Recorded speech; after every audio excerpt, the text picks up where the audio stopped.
Hey, what's going on, everybody? Welcome back to On Point. This episode is with Tyson from Paradigm Transformations, and this is a fitness and health episode, but definitely different from what we've done in the past. This one has more of a storyline to it with Tyson, who I met at the gym, and got to hear his story and then hear about this company that he's starting up and what kind of really cool things he's working on.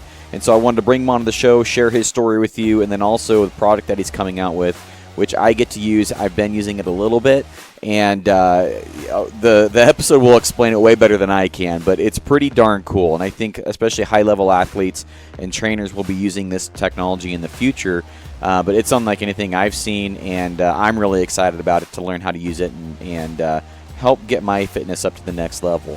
But definitely a long podcast and a great interview, and Tyson brings a lot to the table with his story and where he's going. And just a really cool podcast. But before we get into this one, I want to remind people to sign up for that newsletter. Go to www.onpointpodcast.com and sign up for that newsletter. First one should be dropping this month, and you can find out things that I'm up to, projects currently coming out, and links to the latest content. So totally excited about that. There'll also be exclusive deals on the newsletter as well. Right now we have On Point 10, that's On Point 10 for the Jimmy Tarps, which has been going on for a while. I think it'll probably go till the end of the month, and then we'll shut that down. But definitely, take advantage of a great company right there with an awesome product. They're giving you 10% off just for being a listener, and Jimmy's a great company. So outside of that, guys, hope you enjoy this episode. I'll see you in the end. Bye. So let's go ahead and get this thing rolling. What do you think? All right, sounds good. So today I have this is going to be a different podcast, first of all, because I haven't really had anybody, I've never had anybody in your realm of fitness and stuff like that. And your story's motivating. It's kind of, to me, it's inspirational. Thank you. It has a lot of different aspects, redemption, and then just everything. I really love your story. So me personally, I'd love to hear your story before we go into what you're about. But why don't you give me a quick intro for the folks that are listening, and then we'll just dive in. All right. So I'm Tyson Goff. And, of course, part of the story that you're referring to is that, like a lot of people in my youth, I got kind of off track for no other purpose than I was bored. I was an intelligent and a bright and energetic youth in a small town, Myrtle Creek, Oregon. Very small. Mm-hmm. And, of course, there's not much to do. Looking back as an adult, I love to be there. I would love it. It's beautiful. But as a kid, I was bored, and so I sought out with all of that intense energy in the wrong ways, of course, because I was a youth. Yeah. Drugs got a hold of me, and I kind of went through a downward spiral. And it ended up in my mid-20s, that I had ruined a lot of things in my life, and I ended up actually catching criminal charges and causing harm to the community and my family. Mm-hmm. And I was taken away. I was put away for that. 7 years of my life went to the state penitentiary. 7 years? 7 years, yeah. Holy smokes. 7 years when I was, like I said, in my mid-20s. Yeah. So it was definitely, I kind of felt like maybe, I was kind of late in life to be having a 7-year figuring it out, yeah. Yeah, because I never, I didn't go to college or anything. I went to college inside, actually. Mm-hmm. But so they had like schooling inside when you were, it was prison? State penitentiary. State penitentiary. I was there, definitely. So you're with like hardcore criminals and everything. Yeah, they're there, definitely. Yeah. But there's also folks that have just, people that get too many driving while suspended go to state penitentiary. Yeah. Okay. But of course, since I had the 7-year term, I was in the max and the mediums. Is Oregon, of course. Oregon's not that hard. But it's, here's the thing that mattered is I was away from my family and everybody that I loved. I had nobody in there that was my friend at all. It's not like that. I was miserable, and I had to face that for almost a decade. That's rough. So yeah, and there's some crazies in there. Don't get me wrong. Yeah. I imagine you got some crazy stories. Yeah. Like we all watch like the Orange and Black TV show, and you're like that's bullshit. Right. Yeah. But so like when you got incarcerated and everything, I mean, you went to the penitentiary. Was there a point when you finally like? I just picture the cell door shutting, and then you're like, did it set in, or was there a point where you're like, ah, fuck. You know, Yeah, was right. there that oh shit moment? Yeah, it didn't happen right away. Really? No, you would think so, right? But kind of, I'm pretty stubborn, I guess. Huh. You're like, I'm gonna get out of here. I wasn't gonna get out, right? But I just kind of thought I'd just deal with it or something. Yeah. Whatever. I didn't make the internal decisions to address myself, because of course that takes real effort and accountability, and so I was still stuck in the, the addict's mentality or a misguided mentality of just kind of passing the buck in my own head, right? But at some point, you got to give up on that. I failed to mention that during that downturn and everything else, I was ballooning in size. So part of, you kind of mentioned that I'm in fitness and everything else, and the big part of the story here is that I was over 350 pounds at my worst. Yeah. I'm 5'9". I'm not that big of a dude, but I was always bigger, and then I got really big, and it wouldn't go away. It stayed there. My metabolism was damaged from the chemical drug usage. Really? Must have been. I can't see any other reason I wasn't eating, and, Really? and that doesn't help you lose weight, but it also doesn't leave you at 350 morbidly obese pounds running around. Yeah. So when I went into prison, I went in at that size. And under those circumstances and with that point in my life, it's just, I had completely carpet bombed my whole life, and, I just had such high hopes for myself and everything when I was young, and I just at some point, I just couldn't believe I did it. Couldn't believe I was there. And but at the same time, I just kind of rolled with it, and I was doing it because I had to, right? But let's see, I went in when I was about 24, I think. When I was 27, it was that was it. I had actually gotten in some trouble in there.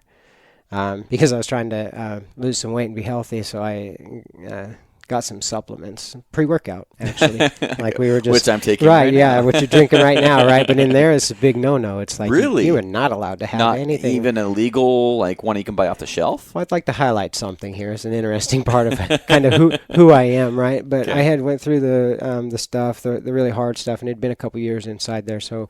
We were all the way back now to minimums, and in the minimums, there's less security, of course. Like minimum security. Minimum security, yeah, which is you get to go on outside crews, and sometimes there's not even a fence. You have to be good and have specific things not on your record, like you can't have some of the more negatively viewed offenses on your record, sex offenses and things like that would be perceived as a danger to the community. Yeah. But once you're out there and everything else, kind of freer, Yeah. And so I actually went through and found some companies that provided institutionally approved supplements and TVs and everything. It was from the California prisons, and but they were already institutionally approved. And so I wrote this big. It was basically a grant, but it wasn't a grant, right? It was a big proposal, and I provided all the answers how we could get these health supplements in and everything, and they just don't listen. They're like, noted. They like to send you back noted something that says noted. Huh. Yeah, so anyway, they wouldn't let us have the health stuff, and so I made the very unfortunate decision to try and get my own, and I did. And, after a while of that, we got caught, and so they don't like that because it could have been something other than a health supplement, right? So, of course, that was my own. I was thinking that I could just do it because that's what got me in trouble in the first place. Let me just highlight. I understand that, right? So anyway, so within there, you get in trouble and you can go to a place when they're really mad at you called IMU. And so that's solitary confinement. Oh, wow. Okay. And I actually spent 13 months in solitary confinement. Like by yourself, no sunshine, or how's that work? Yep, everything you picture, like padded room, when I say solitary floor. confinement, what you're picturing is what it was. Oh shit. Yeah, Yep. And so not a good time. Actually, it was my most enlightening time. Really? I had my epiphanies there. In the Buddhist traditions, they like to call it die before you die, and it's an expression of if you have everything stripped away from you, taking everything, everything goes wrong and you lose it and everything else, and then you realize that you're still there and you haven't been diminished. There becomes this understanding that you kind of can't be diminished as an individual, and that can only you can kind of say that, but the only time you really know that is if you get tested in the fire with it, right? And so at the time I thought I was having my son, who I had a child on the way right when I went to prison. Of course, he was 6 months old. So I was already concerned. I've always wanted to be a father, and I was very concerned that I wasn't going to be able to be involved in the early part of his life. And so I thought I was losing him in there. There was some talks about custody lossage and everything during that time. Mm-hmm. And so I was feeling like I was losing everything. And while we were in there, and during that time, I headed to the IMU. The solitary. Yeah, intensive management unit. That's a nice word. Right. They walk you to the shower on a dog leash and everything. Really? Oh, it's terrible. Yeah. That's crazy. They handcuff you behind you, and then they dog leash to the handcuffs, and then they hold their hand up behind there and pull the dog leash down. So what it does is makes like a fulcrum, right? And it pulls your hands up, and if they need to, they can dislocate your shoulders. Oh, Jesus. So. Of course, they didn't need to worry about that with me. I was just kind of hanging out there. But so anyway, yeah. And during that time, headed there, I was turning 27, and I kind of realized, what am I doing? My life here, And my father didn't have any retirement plans. In fact, he was just trying to figure out how to help me still, and I still had years in the state pen. So, from that point, I had some sort of an epiphany where I realized that I needed to do something. And my goal needed to be to create like generational wealth, basically, because nobody in my family has a plan. And so how do you do that from prison, headed to solitary confinement? How do you create generational wealth for your family? Pretty much, how do you get from the rock bottom? I mean, that has to be rock bottom. As far as I'm concerned, Yeah, to basically breaking the chain. Most families don't have generational wealth. They work till they die, paycheck to paycheck. And then they hand their kids probably some debt or, enough money to bury them. And that's probably about it. Maybe a little bit of an inheritance. But that probably defines most people out there. Generally. I don't have any rich uncles that I know of. Yeah, me either. I was looking in my head. I'm looking for my savior, and there wasn't one. So I realized, I better figure something out. And, I'm capable. I'm smart. I understand that. And that was kind of what I was saying about, I always felt like I had potential as a youth. And so it was very upsetting for me that I landed myself in that place because nobody could be blamed but me. It was all me. A lot of people like to say, this and that, but it was just my terrible behavior that got me there. That had to be when you finally came full circle to thinking, it was this guy's fault. No, okay. And then you finally said, no, it was my fault. What was that? What was that like? How'd that feel? Because it had to be kind of, I guess, kind of a triumphant moment for you there. I mean, imagine it would be sobering. It'd be, I don't know, how to feel about that. How did that go? Well, I had always understood that I was the issue. I wasn't one to try to force my stuff out, but I drowned it in the addiction, the chemical addiction. I just said it was the drug, and it was, but it was my choices within that mindset. But once I realized that I actually had to grab a hold of the issues and go forward through them, it was scary. That's what it was scary. Really? Well, yeah, because like I said, I was headed to it's not like I was headed to an opportunity. I was headed to solitary confinement, turning 27, heading into my 30s. Not going to get out of prison until I was 31. So halfway through, and it was not, I was just like, wow. Anyway, so from that point, I decided I was going to begin to learn, and I know that my mind is sharp. I always have been a studier, a learner, so I began to ask my dad. I kind of laid out the plan. I said, I'm going to figure out how to use my brain. I got 3 more years to plan. I'm going to figure it out, something. So he started sending me, after we talked, my dad's always been my partner. He's my primary investor. He's always had my back. He was the one reason why I kept fighting for myself, because I always felt like if I gave up, I would be letting him down, because he had never given up. You know what I mean? He was like the only one. There's a lot of people that, I love my family. Everybody's great, but most people kind of just threw in the towel because I was a wreck. Yeah.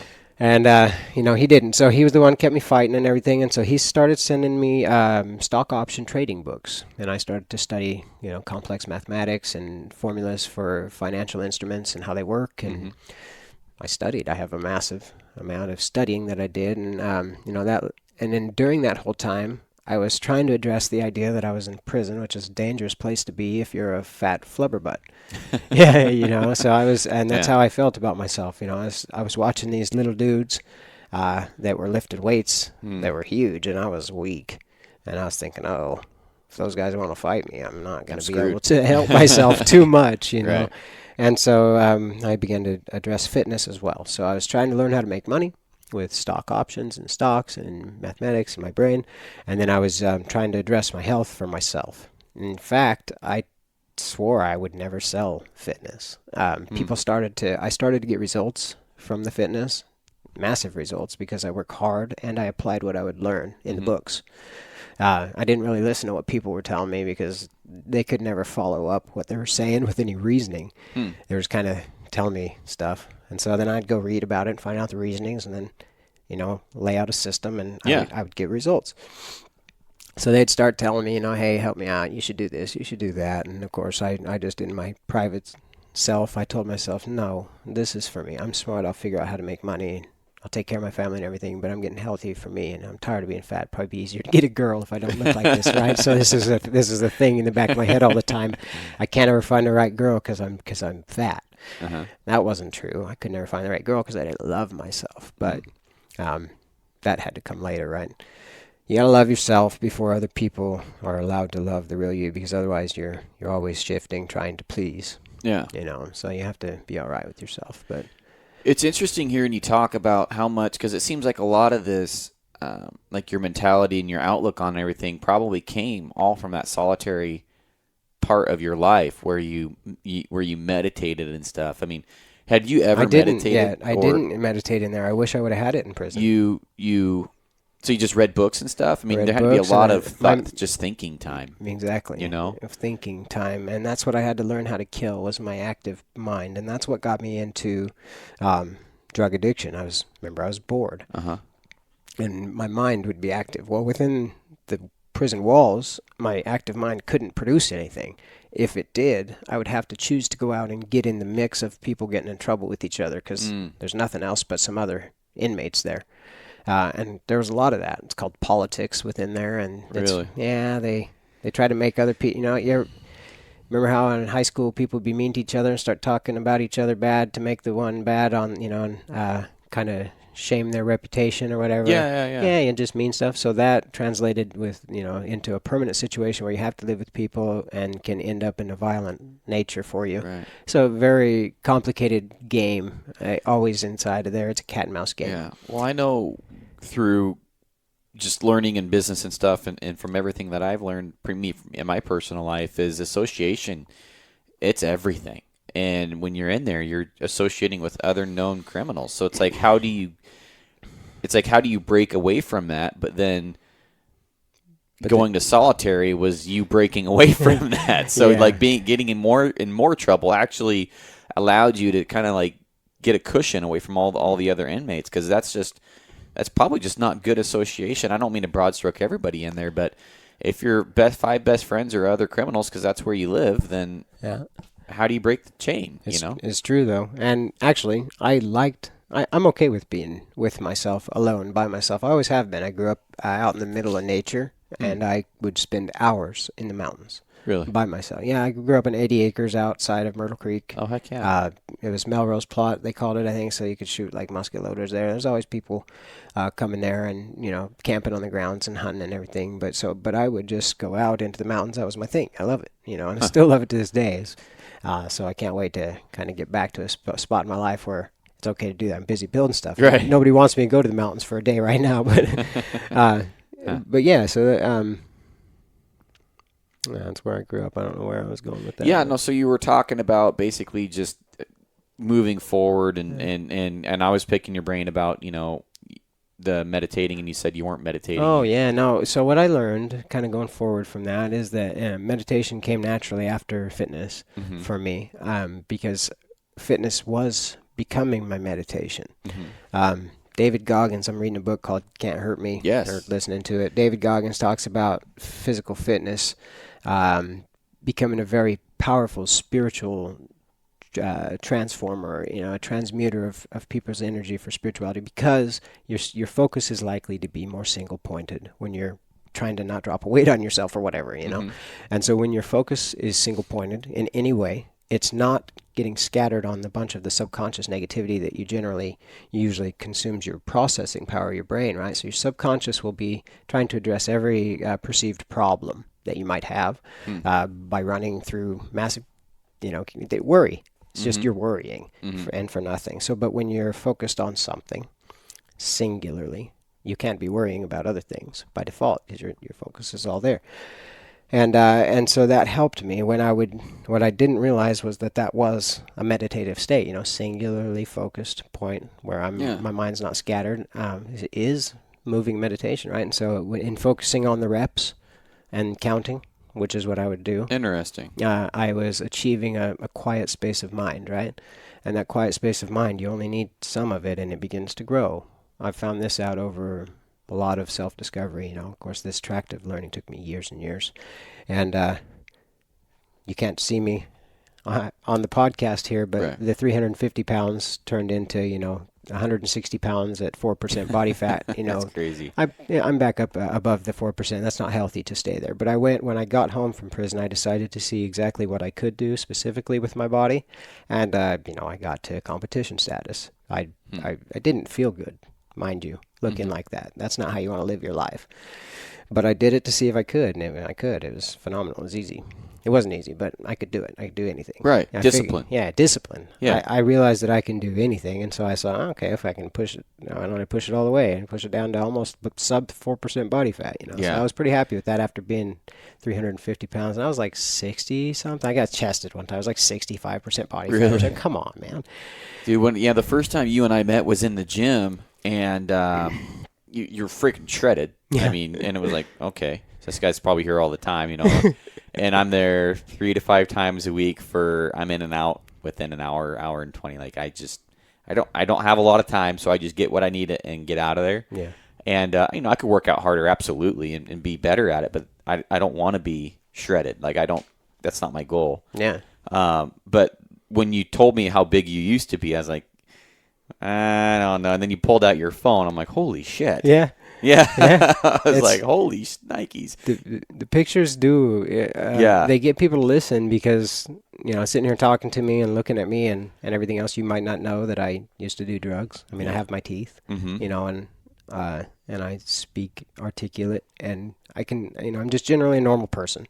I don't have a bunch of tattoos, so the prison story doesn't seem to really ring true when you're looking at me. And when I tell you then I was obese, that kind of sounds like, what? Well, when you live in a place like Roseburg or Myrtle Creek, you can recognize somebody that has abused those chemical drugs, and you just don't have those signs. Yeah. Like, so you're like still very well put together and articulate and thank God, there. Because, definitely I've got friends that have done it, family that have done it, and they have these weird like twitches or twerks and the mannerisms and it's just you can tell when somebody has definitely abused those kind of drugs, and you don't show any signs of it. It's really remarkable. Yeah, I'm very grateful for that, because I did abuse it. It was I'm intense. I'm an intense human being, and my intensity was just directed toward a bad behavior.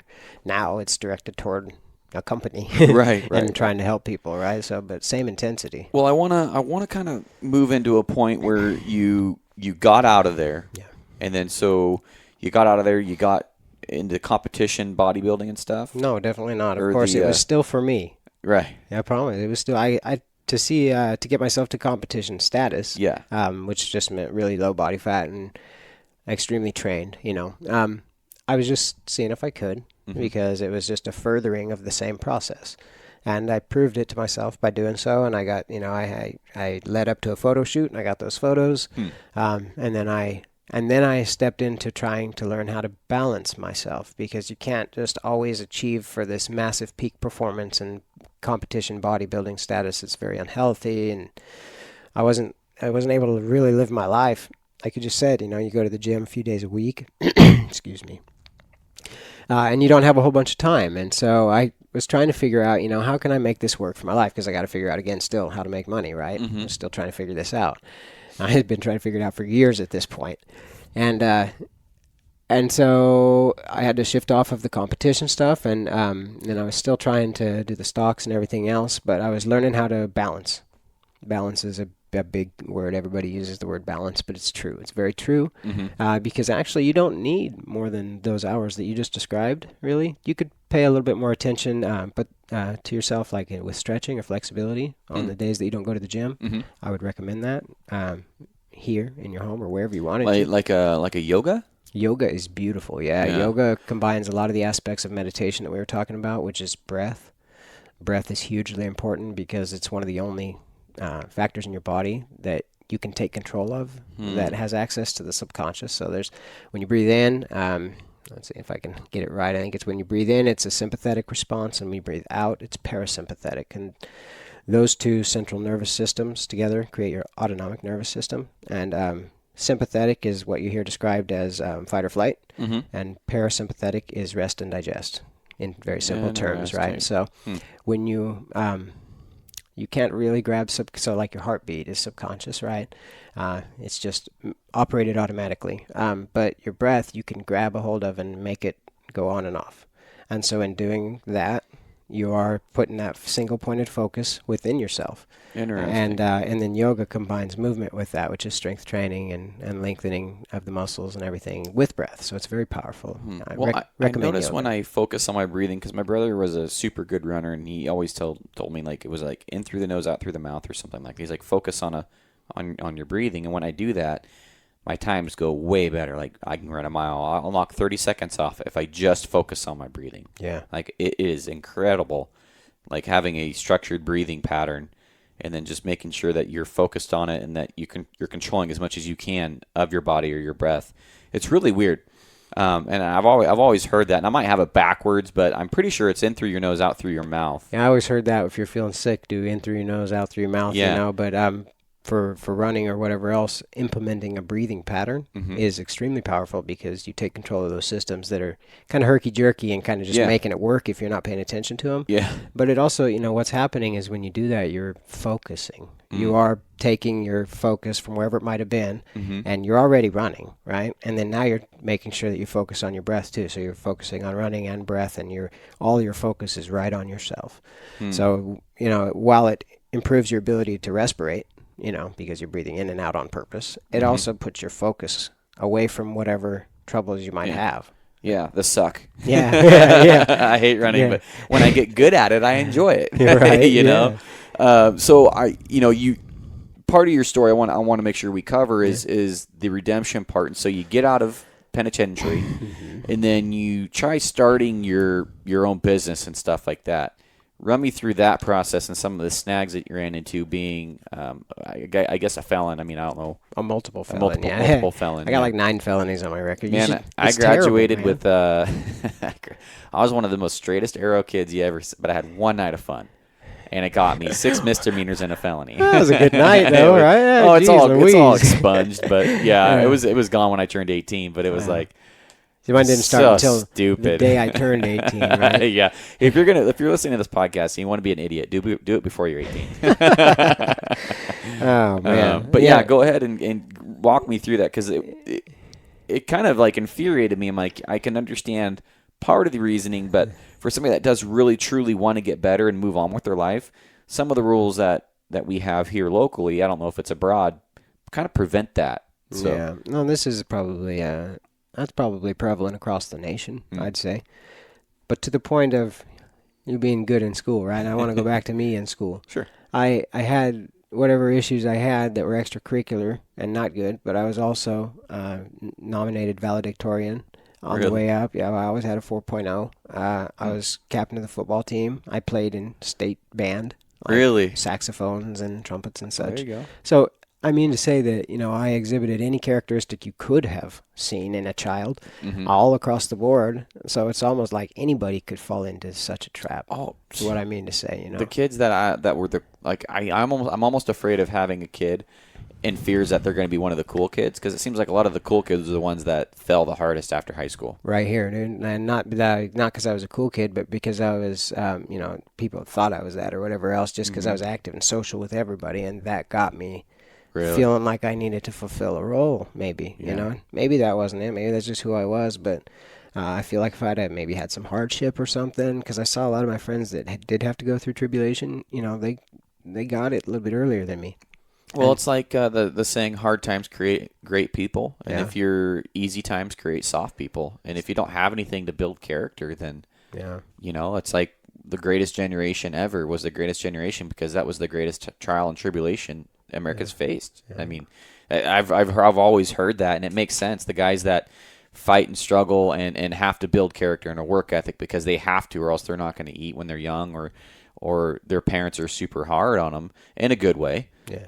Those are the ones that seem to do better than the ones that have a silver spoon and don't have to work for shit. Yeah, and that's what happened. Inside for me is like I had the soft life in the beginning, which I love my family. Everybody was very nice. I had no reason to go astray. Man, it was all me. But within there, it was that was gone. You better figure it out. And Right. so I was like, oh, okay. And then you're right. And then I started thinking, I got to do this. Nobody else going to do it for me. Yeah. I had to build my own character. Mhm. You're right. So what you were talking about was when I came home and, I tried to do some things, and then I decided I was going to start my own company because I needed to share what I'd learned about fitness with people. So many people want the knowledge that I have gained over those, it's been 10 years or so now, more, 12 years or so, since I started paying attention to my health. And a lot of people want to know how I do it. It's second nature for me, and it's also very valuable information for people. It's also very basic, but I don't have time to continuously explain life, 10 years worth of learning to everybody. People say, hey, real quick, how do I lose all my fat, real quick? Real quick. What's the trick? What's the trick? Yeah. One trick. And so and then I realized, okay, I have all this knowledge. I need to learn how to share it with people, and so I'm going to start a company, fitness company, the thing I swore I wasn't going to do, right? Remember when I stepped on it, I swore I wasn't going to. Still gets me. And so I started setting out to do so. I started building, I figured out I needed something called a business plan. Nobody had told me about such a thing. So I wrote a plan down and, of course, got laughed at by a bunch of people.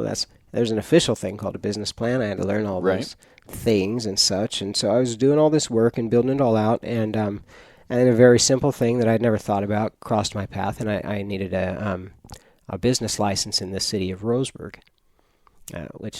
So I went down to get a bit, it's an online business. I'm building a mobile application.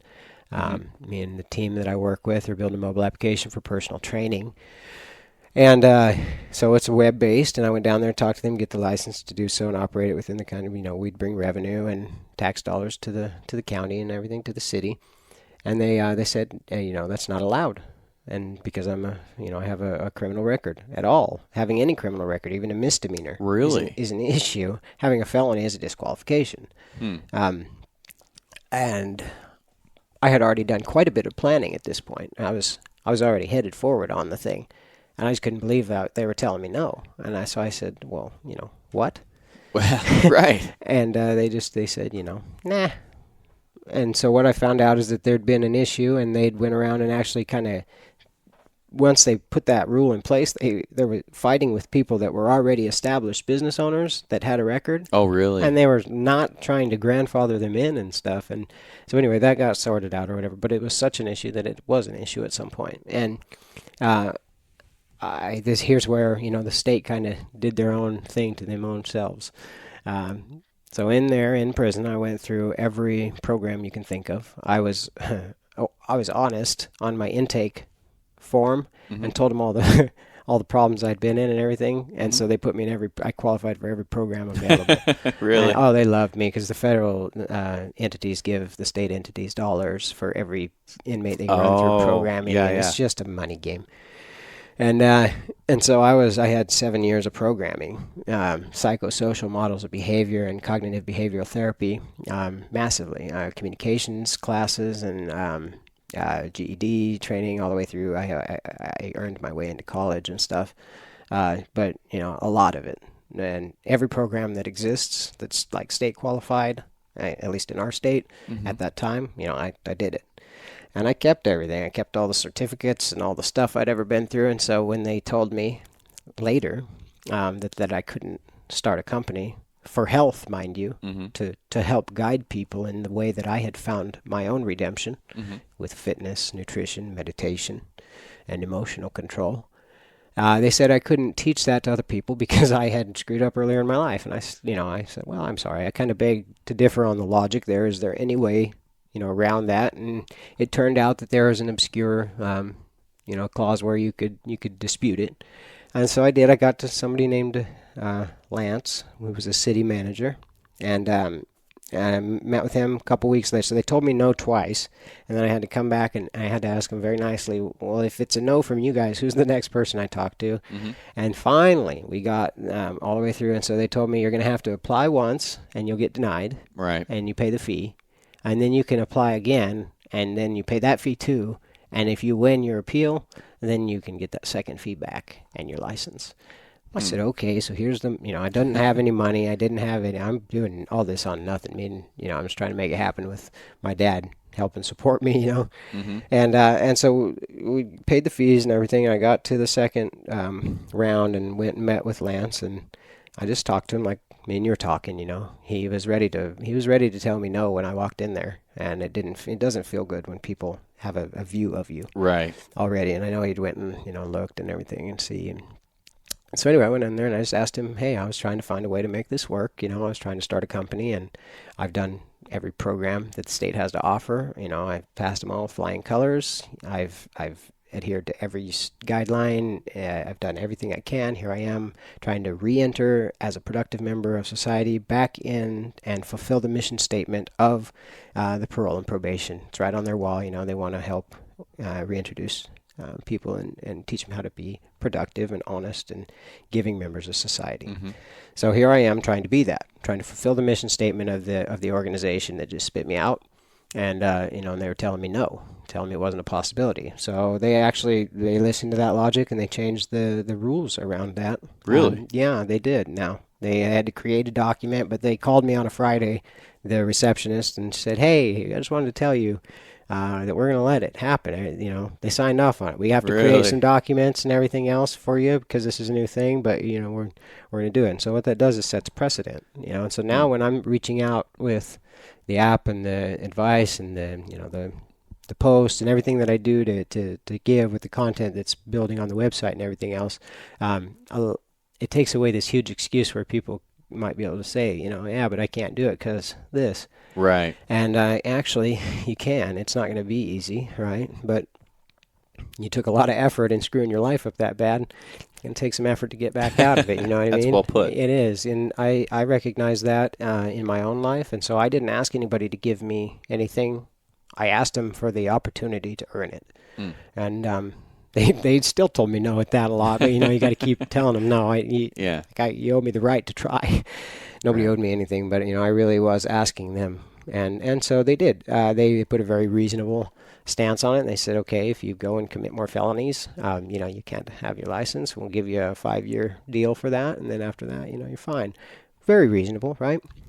Don't continue to be a criminal, and you can, live your life. Yeah, you can relive your life. And so I was very thankful that they did that. And now that path of opportunity is open to anybody else, at least in our area, right? Mm-hmm. And if there's another area ever that this comes about with, that system can be held up as an example. And you can say, look, maybe if people go through all these classes that this dude went through, and, because I've been through it all and I've successfully applied it in my life. That's why I'm able to sit here and speak and talk about the things that I did wrong. But I don't feel like bad or remorse about them. I just recognize what they were and I adjusted appropriately.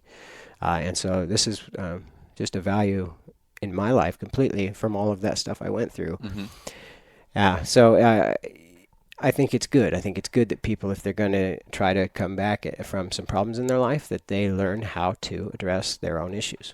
Yeah, no, absolutely. Yeah. And I know I said it already, but, having a path to redemption, it's a requirement. I mean, or else you're just dooming that person to go back into the system. I mean, if you don't give the person a chance, I mean, granted, I know people personally, a lot of people, Roseburg's horrible. Douglas County's got a really big problem with drugs. And so I guarantee anybody listening to this, it's probably actually anywhere you go, it's whether, I've had friends in other states that are cops, and it's heroin across the board, across the whole nation. That's a horrible thing. It's like, you want us to just blame it on Roseburg, but it is everywhere. So I guarantee there's people relating to this, and they're probably in Wisconsin, For sure. And what I've experienced, it's a cool point. I want to bring it in right now because we're talking about fitness and drug addiction is, it's the theme kind of the conversation right now. But I've witnessed over and over and over again since I've come home and been in the gym and kind of existed in that environment, watching people come drift in there to try and just feel better. And then it comes one day when usually these people that drift in, they're trying to feel better. They have an issue. They're addicted to something. They have an eating disorder. Some sort of maladaptation is what it's called. And they would come in, and then they would begin to work out, and then over the course of months and everything, there would come a day, right? And there's a few specific examples that just stuck out to me. But there would come a day that the drug, excuse me, oxycodone in the very specific example I'm talking about right now, got in the way of this dude's workout. And he released the drug because his preference had changed. His beliefs had changed. And so his beliefs now were that the workout was the important thing, his health and the way he felt with the endorphins and everything else. And so his belief that that was primary to him allowed him to step away from the drug, because before that, his body was telling him the drug was the most important thing because of the way it made him feel, right? So his belief inside, his actual subconscious belief system, was that the drug was giving him what he wanted and needed. So those beliefs changed as a basis of him experiencing and his brain. So our brain is an analog pattern matching mechanism, and it takes experiences when we go through them, and it kind of compares all those variables. So if you go to the gym and then your body recognizes that your afterward your blood pressure was lowered, and your endocrine system was stimulated to create more beneficial hormones, and you rested better, and it kind of realized that you felt better, right? And then the next time you went to the gym, it did that again. So now the brain has 2 times that it can compare. And the more times you give it a reference, the more times it can say, actually, that is always a beneficial pattern for me. And it tries to lean toward that as a standard, right? So these are called your set point. And drugs create an artificial set point very quickly because it's a massive rush of feel-good hormones and stuff, endocrine hormones and dopamine and some neurotransmitters and things that make you feel good. And so it tricks you into thinking that's beneficial. Right. And so, of course, but when we do it with health, we have to give our body reference points for that information, and then the brain learns. And I wonder if that's why, like, everybody's so caught up with flexing and checking their muscles when they're working out and stuff, because you're constantly getting that feedback, and that's why it's fun to check your muscles when you're pumped, like you got all the blood flowing up. It's like, oh, I'm jacked. And then looking good, Yeah, and then like an hour later, you're like, oh, shit. What happened? Why am I so small now? Yeah, definitely. I love visual feedback, but it's for a different reason now. I used to love it for the aesthetics because when I got the first time I got visual feedback, it's huge because I never gave up after that point. So I was we go back to the prison, right, and I was just miserable. I hated being fat. I hated it. And everybody was watching movies inside. The movie weekends happened. Everybody's watching movies inside, and it was about 30 degrees outside, 30, maybe a little 35, because it was sleet coming down. It was just pouring. We were over in Umatilla, Oregon, so it was disgusting. And it was pouring down rain. Everybody's watching a funny movie. It was a good movie. I remember I was, but I had decided I was going to not be fat. Right. So I was out running in the rain and in lightning and everything and running around. And then I realized nobody else is out here, right? And I was on the yard and nobody else is out here. And so I was like, I can take my shirt off. I don't feel bad, right? I didn't take my shirt off when I was 350 pounds. I felt terrible about myself. But it had been a few months, 4 or 5 months or something. And so I took my shirt off, and there was a window, and so I took my shirt off just to see, and I saw a shoulder muscle. Man, I saw a shoulder muscle, and I thought, oh, here it goes. Because right then in my head, I could see underneath of all that fat, I could see that I had it there. There was a line there. There was a muscle. I could make myself look like those magazines. I just knew it. I just knew it. And so as soon as I saw that and I realized it was working, I understood, and I just never gave up from that point. But I did need to see it. So it's cool to get visual feedback. And then in the gym, a lot of people get caught up trying to flex to look good. Right. But you should use mirrors. I recommend definitely using mirrors for visual feedback on where your body is. So sometimes you'll feel like you're level, but you'll look and your shoulders are not level. I do that all the time. Or if, making sure my back posture is good, because I neutral spine. Yeah, and I catch myself all the time. Like I feel like I'm doing. I'll do a rep or two, and then I'll look over, and then I'm like, nope, got to arch a little farther back or get the shoulders back. And and listening to your story about running around when everybody's watching the things, and then seeing your first shoulder muscle reminds me of an old saying about this sculptor who made these beautiful sculptures, a rock sculptor. And this guy says, how do you create those beautiful sculptors? He's like, well, the sculptor's always been there. All I had to do was chisel away the rock. Yeah. I was like, that's pretty cool. And that reminded me of your story. Have you ever seen the picture of a fat person chiseling away? Google it sometime. There's a like a marble or stone statue. Yeah. They're always usually made of stone, and there'd be the bottom part is a very, very obese person or a human being, and then and then it looks like it's been chiseled, right? Like in half, and the very top is a completely quote unquote chiseled, with six pack and everything person working on their own body like this with a hammer and chisel. Really, down below, right? That's pretty cool. It is pretty cool. It's a pretty common one, but it definitely I experienced that because I lived in the fat body, but I had pictures of myself as well. I looked at a dude named Steve Cook. He's a really popular fitness dude, and his body type is one that I really liked. And sitting there as a very flubber fat kid. I was looking at the picture of this super fit dude, and I could see myself being that.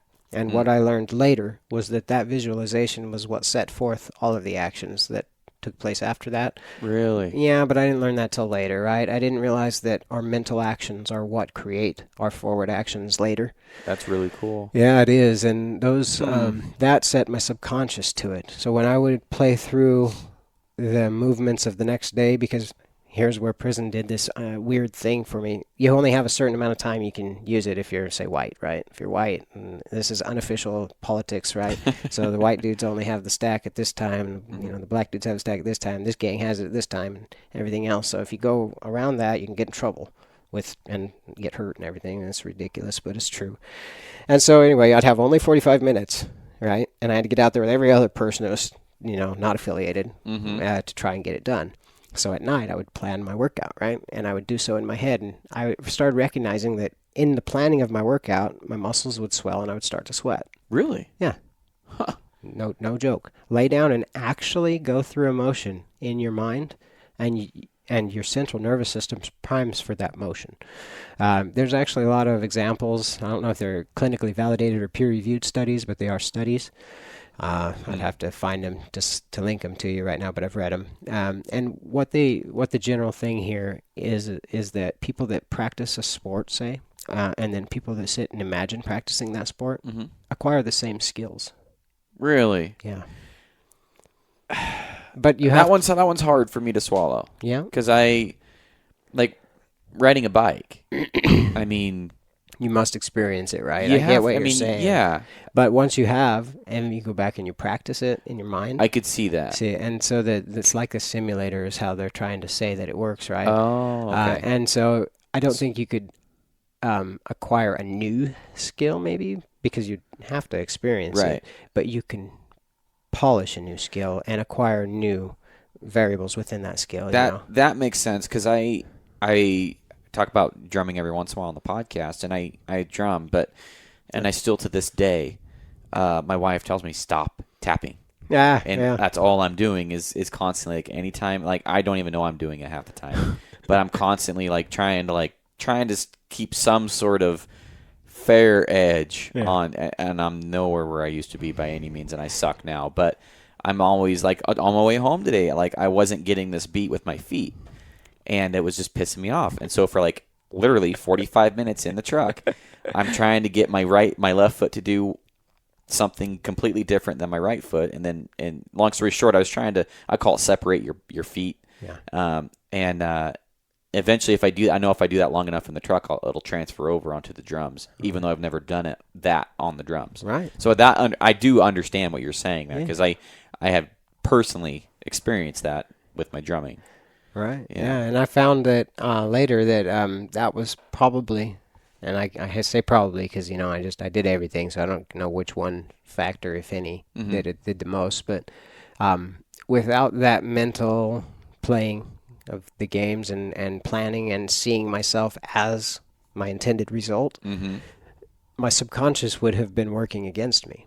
Because in seeing myself as my ended result, I knew I could get there. I've seen people lose all that weight before, so I knew I could get there.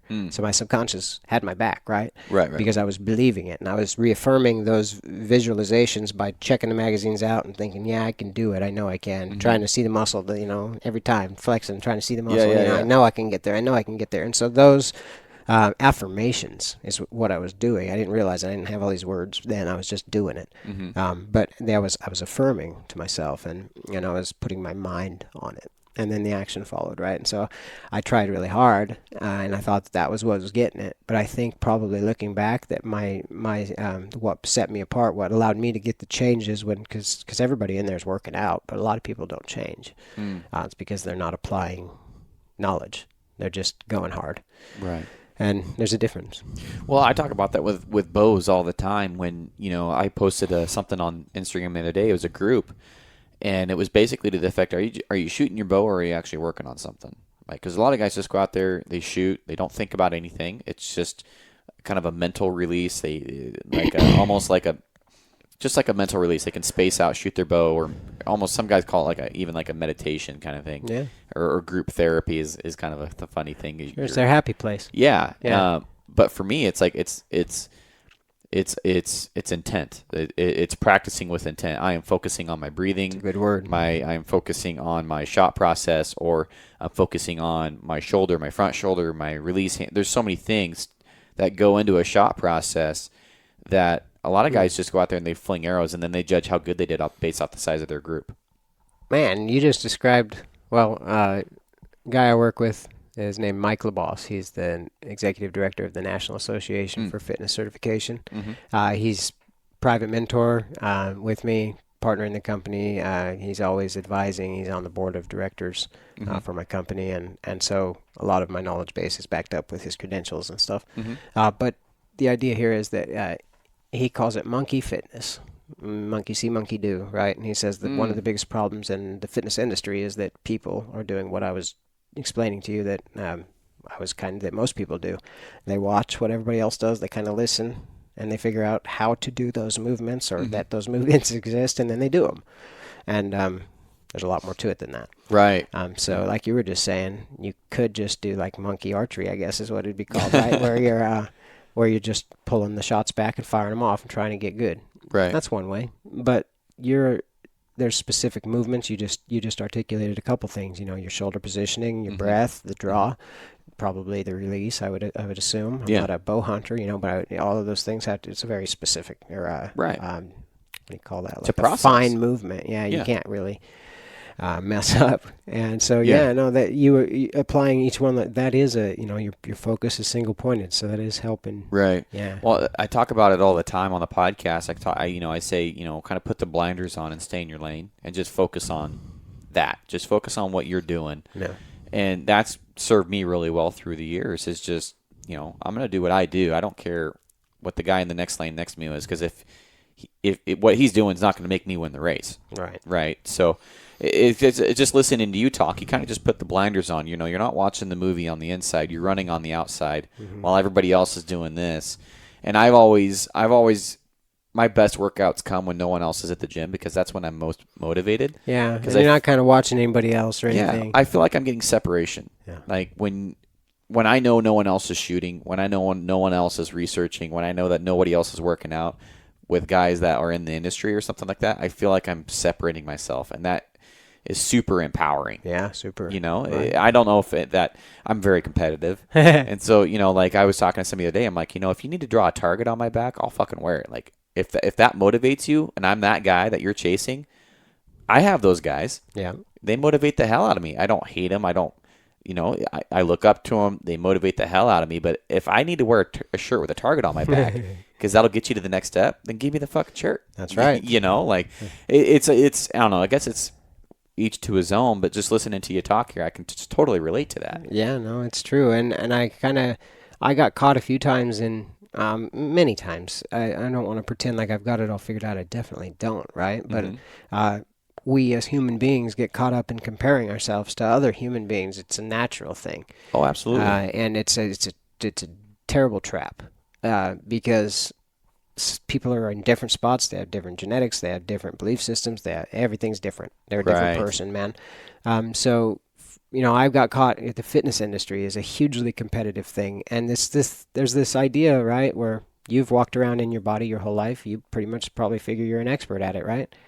Oh, how do you argue with people with that? I mean, like, but I thought that too, and here I am now. Well, of course, I was in my own body. I figured I was fine, knew how to work it. But here now I've learned some specific instructions, and I learned some applied kinesiology and a whole bunch of movements and what the muscles do and how they work. And, ankle problems can lead to knee problems, can lead to hip problems, lead to back problems, all this postural differences. And absolutely. So a lot of this stuff matter. And what I realized in the end is that I didn't know jack. I didn't know how to walk. I'm relearning how to walk correctly. I'm relearning how to apply a neutral spine all the time correctly, have correct posture, Yeah, like mine's not. Yeah, right. And being obese didn't help that. It definitely, I wasn't trying to hold my posture correctly when I was fat, but then you're weighted incorrectly. You're just not healthy. And so a lot of those things go into the company that I'm building. The reasoning for what I try to explain to people is that, you can go hard, like with the monkey fitness, like we were talking about. You can lose the fat and you'll get big muscles and everything. But is it functional? And is it functional? And what I mean is if you're not able to move correctly over time, then what you're doing is not helping you. Even if you're getting strong for the next 5 or 8 years or something, but then myofascial adhesion builds up and you're internally rotated and, your shoulders freeze. And then for the last, 30 years of your life, you're injured. You say, I got this weightlifting injury. Too bad. Right. But it doesn't have to stay like that. So flexibility training and paying attention to things and recovering adequately, these are very important things that I missed because I go hard. I forgot to stop hard, so it's important to recover. That's a good point. And there was a year where I shot an insane amount of arrows. It was like 20,000 arrows between the end of January, I think it was like the 25th, and then beginning of hunting season. So it was like late August. I shot like 20,000 arrows that year, and since then I've been paying for it with my shoulders. Really? Yeah, I still deal with it, and then I sometimes, and I work on it all the time. All the time, I'll work on my shoulder health, and I still am nowhere. Like, for example, my left shoulder's still so messed up. Like, I was doing dives into a pool the other day, and you know how you put your hands like this in front of your head when you're diving into the water. My shoulder would come back. Like, it wouldn't stay because it was something's wrong with it. Like, I dive, and then it would like end up going like this, and then just fucking hurt so bad. It was so weak. I can't keep my shoulder in the diving position. Yeah. And so I feel like I've been shooting myself into a corner, every year goes by. And so I've been working on my draw, been working on shoulder workouts and stuff like that. But you have me thinking, this makes me curious, right? So yeah. What you're describing is an overuse injury, sounds like. Oh, yeah. I would absolutely. There was days where I would get done shooting and I just thought it was, I never put it together until after it was too late. Yeah. But I never had shoulder problems. Like, I'd lay in bed, and you know how like you're kind of laying with your hand behind your head and your elbows like going like kind of like this. It would hurt so bad that I'd have to go up, watch TV, and then fall asleep on the couch. Like it would just hurt so bad. Just I couldn't cuddle with Kim. I couldn't do it. I see. So there's fixes for this stuff. Yes. Yeah, there is, and it's not like surgery or pills like you're thinking. It's so what happens is when you do one thing over and over, you get strong right there, but then the opposing muscle doesn't get strong too. So if you're just like, I'm going to use a very general example. If you just do push-ups, then your back muscles aren't going to be able to retract your shoulder blades eventually because you're not doing the pull motion that balances it. And so those very strong rubber bands that you're building up, your muscles, right, to push your arm forward, they're just going to leave your arm forward eventually. Really? Yeah, and so that makes sense. And then as you move around and stuff, what happens here when you rub on your hand real hard? Right here? A callus. Oh, right? Yes. Over and over and over, and that's what happens in your muscle, called myofascial adhesion. And it's collagen that builds up after you break your muscles down, and they're trying to build back up, break down, build up, and then basically just your body creates a callus, and then your brain registers that as no motion. And then when that no motion finally gets restricted down to where something gets pinched and hurt or cut or worn away or whatever inside, we call it an injury. Interesting. I literally stretching the thing that is too strong Yeah. and strengthening the thing that is too weak. Interesting. Is how we can bring balance back. So this is a very important part of kind of what my system is going to address. The muscle tracking algorithms can be applied to everything, things like that. But I would have to log bow hunting poles, right, or whatever you call them, archery poles. Yeah, I've got this AccuBow thing that helps a little bit. the one with the red band thing there. What's it do? It's like a resistance training, like a band, resistance band, and you Okay. can draw it just like a bow, and you can hold weight, and you can change the poundage on it. And But that's going to train you to be stronger in the same movement pattern Same that you were movement saying, pattern. right? That's So a good point. Yeah, so you would That's a want to good train point. the opposing one, right? So because if you get too strong in one way, it just makes sense those systems will overpower the other ones. That's a good point. Yeah. So like a lot of things, like Facebook has a lot of advertisements for right now for people that have these rubber bands go around their fingers and they open them, right? They're called they're like for I haven't seen those. Well, they train the extenders on your arm, but this is because a bunch of people weightlifting grab bars all the time, heavy Yes. bars, right? And then what do they not do? Don't train their hand. Open it with any sort of force.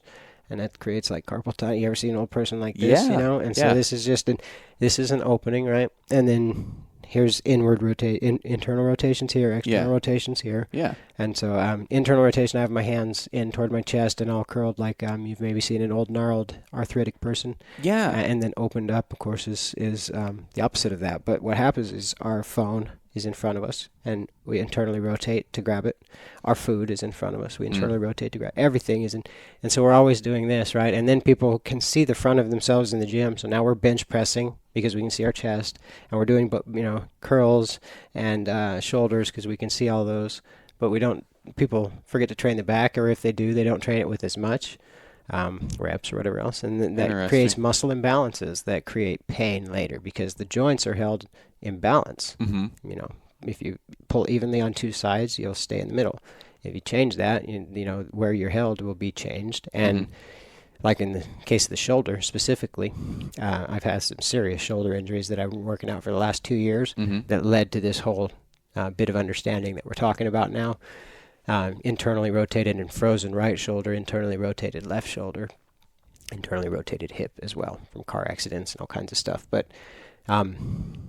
those overuse injuries that build up, you get myofascial adhesion, which is just like scar tissue in the muscles, and it gets you stuck, and then it's very painful to stretch out, and people just kind of consider it a permanent thing. But you can train it away. I have went from being almost immobile just a couple years ago now, because I trained so hard, you just got so into it that I didn't stretch and recover. That and now I can do the splits. I can do a back bridge, and I'm almost further than I could ever move before. Yeah, and my body hasn't changed in weight, but the way that I look has changed. So I went from being at my competition look, I was like I looked really good or whatever, and then as time went on from that, my muscles seemed to shrink. But what they were doing was just getting tighter and tighter. And so now as I've been stretching, they've been getting bigger. They're filling back out, and I can move more readily. I can move around. I feel better. There's no lower back pain. Yes. And so I'm learning all of my, the things that I was missing. They're just corrective stabilization exercises and the kind of stuff that's not fun. It's not a big bench press or a deadlift or something. It's, those like an external rotation exercise, right? Yeah. And things like that matter because they fix the pain. Yeah, well, that's really interesting hearing you say that because I literally cannot draw my bow properly. You're supposed to use your shoulder, your scapula, and your elbow's supposed to be up, and you're supposed to kind of go back like this. I can't. I have to draw it down like this with my elbow kind of pointed down and then draw almost across my chest because I literally can't even, I can't do it. Like it doesn't even hurt like my elbow, like it won't go with weight. It won't go. How are you supposed to do it? You're supposed to kind of like this, and then so when I have a handheld release, I can do it better. But you're supposed to kind of grab it like this, and then kind of like that. Okay. And then instead, I'm going straight across like this because with any like even 40 pounds, I can't probably do it. Where does it hurt?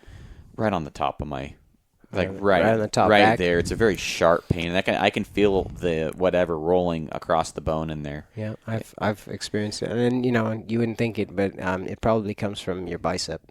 Probably, yeah. Your bicep actually goes up, connects into your shoulder right here, and into the upper pec, and this general area right here gets mashed together, and then the body likes to just tie things together that get hurt. Oof. The body just ties them together as one. So like, kind of like what our shoes do, our toes. The body just kind of considers that a flipper, and so it ties all of these little muscles on the side of your foot together, and that actually causes a lot of knee problems. Really? Yeah. So who stretches their shin?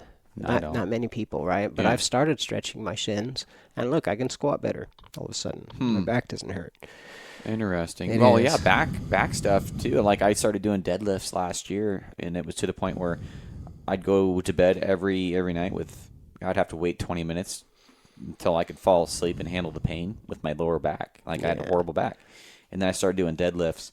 Did the first one. I couldn't even do 45 pounds on each side. So I couldn't do a 135-pound deadlift. I couldn't do it. It's quite a bit to just start out Just with. start, yeah.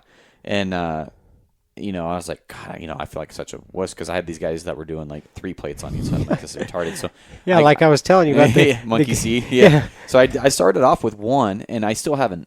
I'm really kind of a pussy about it, but I still do 135s. But I do.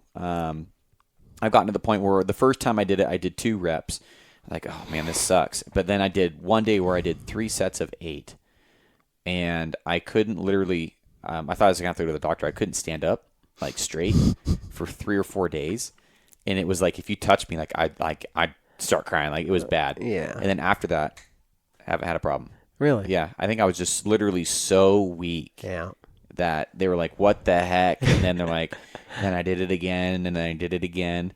It probably took me a week and a half to go back and be able to. I literally could not work my back out for a week and a half. It took that long To recover. Yeah. And then after that, it was like extremely deconditioned is what that is. Yeah. I mean, I did 3 sets of 10 the other day, and I could.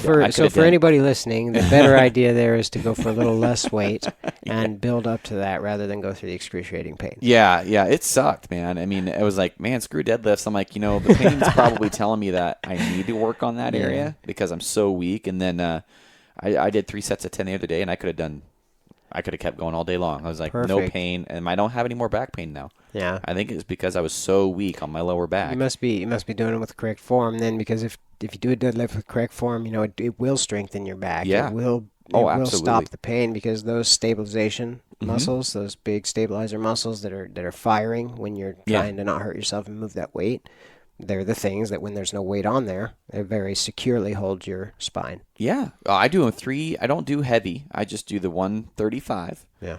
And I make sure my form's perfect every time, and I don't have lower back pain, period, like anymore. It's gone. Yeah. And no, it's not about weight. People get concerned or confused, I guess, or off track when they see bodybuilders. Yeah. Because bodybuilding is a specific sport that you have to, you don't have to, but you're going to dedicate a whole portion of your time, focus, energy, and attention to that if you want to achieve those extremes. People have the wrong idea that fitness is bodybuilding, and it's not that. I got into that too. Why do I went so far on that because I was following bodybuilding advice to try and lose weight, and so it worked, but I had to counsel myself back from I wasn't a bodybuilder too. And that's where I'm at now. I find balance. I'm light. I'm agile. I can run. My cardiovascular system is well intact. My resting heart rate's like 33. Yeah. That's really low. Well, when you and I ran next to each other, and I was like 190 or something like that, and then you were like 160 or 160 or something. Yeah. Yeah. During exertion though, that's just people are different. Yeah. But resting heart rate, when your resting heart rate's lower, it's just an example of you're healthier. You're healthier. Exactly. Your body's, you can idle at a lower rate and you're being more efficient. Mine's probably upper 60s, low 70s. That's great though. Is it? Yeah. Yeah. 60 to 100 is normal. Oh, good. Yeah, because I'm like, I've always been around, 70, but I think I'm probably like around 60. I'm just guessing, talking out my ass, probably 65 to 70 right now. It's good. Great. It's good to know, and as long as you're in the healthy ranges, nothing to worry about. Yeah. What matters is what you train to. Yeah. And of course, those only matter if you know those numbers. Of course, kind of what our tech tells you. Yeah. Well, let's get into that, man, because I've never, when you were first describing this to me, I love the UFC. Oh, good, yeah. I'm a huge UFC fan. I listen to Joe Rogan like every day. Right on, yeah. We watch. I figure at some point, old Joe Rogan will want to hear about all this. I think that what you have is a very, very real world applicable use for really everybody that has a fitness goal or wants to really learn more about their body. Yeah.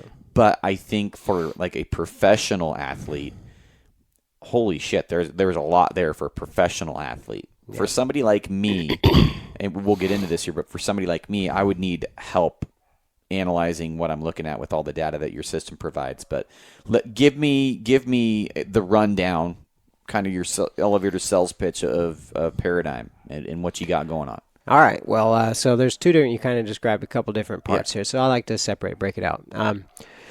Let's see. Paradigm Transformations is our company, right? Mm-hmm. It's we are building a mobile application that will use a wearable technology in order to read a person's body, and then it will also show that person what to do for their fitness. So the phone or the TV will show you what to do. Yeah. And the shirt or the wearable device will listen to your body and tell you when to start and stop. Okay. Yes. So that is Paradigm Transformations' virtual personal training system that we're building. This functions on original algorithms that we've built. They track your muscular stimulus and load and type, so it can tell kind of what you've done and how much that affects what muscles to a very granular detail. You heard me kind of talking about some of the muscles of the leg and stuff, and all the way down to those smaller muscles. We're going to be able to track those things. So knowing what you've done allows us to project forward what you should do to what we were just talking about, right? Bring muscular balance, musculoskeletal balance to the body. So that is the overall what we're doing. Now, the wearable technology that you're referring to and that I just alluded to right there is another company. So that company is our collaborative partner, and they are in Germany. That is Ambiotex. Ambiotex is the wearable technology that we will use to listen to the user's body. And right now, we sell that technology on our website, which is paradigmtransformations.com. And we are the exclusive distributors in the United States for that technology now. And so there's nobody else in the U.S. that's doing what you're doing. This technology has not been available in the United States until last Thursday. And that was when we turned our website on. That's pretty cool. Now it's on there, and I actually have the first physical order in my North American warehouse here, which is my office. That's pretty cool. Yeah, and so we've already sold those first orders, and we've got another order on the way. But that technology is what you were talking about, and it provides a lot of data. So Ambiotex has been in business for 7 or 8 years. They operate with the Institute of Integrated Circuitry and Technology in Germany. What I mean to say is it's a really big organization full of scientists and very smart people that have went through a lot of problems and solved a lot of them. And what the shirt does is provides very accurate data and some really cool tests that can determine fitness levels for an individual user. The shirt measures your respiration, your heart rate, and your heart rate variability. It also takes data recordings of things like GPS, altitude, slope, how many breaths you take, your calories, your steps. There's an extensive amount of data and then it logs all that every time you're tracking it. It logs it all and you can review it. You have to know what it means, though, which is kind of what you were expressing.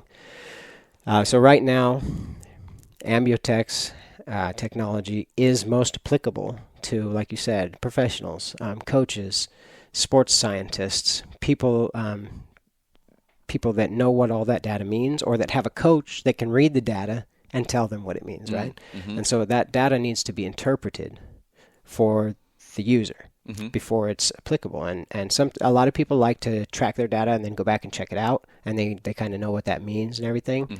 Those people are going to love this because this is the most advanced wearable technology on the planet right now, as far as I'm concerned. I haven't been able to find anything else that measures to these accuracy levels. Well, so you have somebody like me that is so basic, right?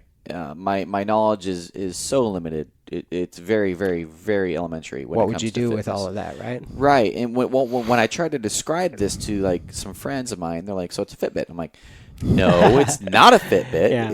It's like a Fitbit on freaking crack. It's like I don't even know how to describe it, but it's cool. You wear it. It tells you all sorts of cool shit. And so, if you don't know what to do with all that cool stuff, it really doesn't matter. And so that's, of course, what Paradigm Transformations is solving. So I recognize that. I kind of know what that data means, and I've taken a lot of extensive courses of study, heart rate variability courses, to understand what that stuff means in the realm of sports performance and fitness, health, and cardiorespiratory health. And I've taken extensive certifications through the NAFC that I'm not fully done with yet, but we're doing this simultaneously as I'm doing everything else. But they cover nutrition and lifestyle guidance and weight training and group exercise instruction and a lot of the things. I'm certified for all that stuff. So there's a lot here that I understand about what that data means. But the reason that it matters for everybody else is because what we're building in Paradigm is it will interpret that data automatically. So all of that data, our strategic partnership or collaboration with Ambiotex is that we're going to develop back-end systems where all of those factors are measured and calculated, and then what that means for the person is then delivered to that person through our app. So we'll show them to do the push-up or whatever, right? And then the person will be doing the push-up, which, by the way, the Ambiotex shirt can tell with motion capture, right? If they're moving in a certain movement pattern, we just have to program those in where it captures that and registers. Okay. But I am able to tell if a person, goes down or up in altitude and up and down how many times, right? How many movements and stuff. That's pretty cool. Accelerometers tell all of that stuff pretty easily. And but all of that data that we're talking about, it doesn't matter unless you can interpret it. And to interpret it on the fly takes systems, right? And so that's what we're building. So we're building the automatic interpretation of all that data on the fly to live train people, so that the phone or the smart TV or the computer that they're at will know about them and will be showing them what they should do. And then the shirt will be watching their stress levels and their respiration and their heart rate and telling them when to stop. And then watching their recovery levels as their heart rate variability increases, which is a measure of recovery, and as their heart rate drops and stuff. And it can tell us, okay, start again, because now you've appropriately recovered. We used to say go 30 seconds or whatever, go 90 seconds, depending on who and what the goal was and everything. But now, maybe you got in a stressful fight with your wife that morning, and your heart rate is not recovering because you're under massive psychological stress. And so to go further into the weight training that day would actually put you at danger, at risk, right? Because if you're under high stress, you make mistakes. Really? Yeah. Huh. So it's appropriate to train appropriately, right? And this gives you insight into what's happening in the body where you wouldn't have had it before. And there's a lot of people that know what that means, but we've never really been able to do that in lifetime, because what this is a live EKG that's riding around on them. And, it's measuring things like Fitbits and everything. They're very cool, I guess, but it's very hard to get accurate, like medically accurate, type of measurements. These guys, this shirt can take measurements that create what is equivalent to a blood lactate test. So professional athletes and people who are trying to determine their VO2 max. I was going to say the VO2 max. Yeah, so they're trying to figure out how much oxygen they can use at a peak, and that measure is something that they can structure their training on and everything, and it can help determine their heart rate zones that they train within. For guys that are listening, the VO2 max is like the machine where the guy has all the tubes going to them, sensors, and they have that mask on. That's a blood lactate test. And they basically haul ass. Yeah, they go into a subjective failure. So they go as hard as they can until they're saying I can't go any harder. Yeah, and then that measures how much oxygen their body uses, their metabolism uses at a maximum, how much it can utilize. And then what exactly is the VO2 max? That's just an expression of where your heart rate maxes out. And so that's like your highest performance levels. And then you can structure your training from blood. I'm not an expert in heart rate training. I know quite a bit, but I've got a team of experts that I work with. However, if you know your max for you, your specific point, then those zones and percentages that are below that, like if you want to get 72% of your heart rate zone to train optimally that day, then you would need to know what your max is, right? And so the VO2 max test and the blood lactate test help you to determine those performance variables for yourself. They're very expensive, they're invasive. It's a blood lactate test. You actually have to take blood. Interesting. Yeah. Well, when you and I demoed the shirt. Yeah, you actually did that performance I test. did that performance test. How much would that run on, from your understanding, do you know how much that would run? Yeah, I to think that done? I don't. I've never taken a blood lactate test. I know that they can run thousands of dollars, though. Really? Well, you have to have you have to pay a doctor, and you have Yeah, to have yeah, specialized equipment, and maybe like a sports college or something would have Do it it. in-house or something. Yeah. But if you're just like me and you going to go, It costs get that, thousands it costs probably. because the only people that get it are professional athletes. So who's going to get? What do you think they're getting charged?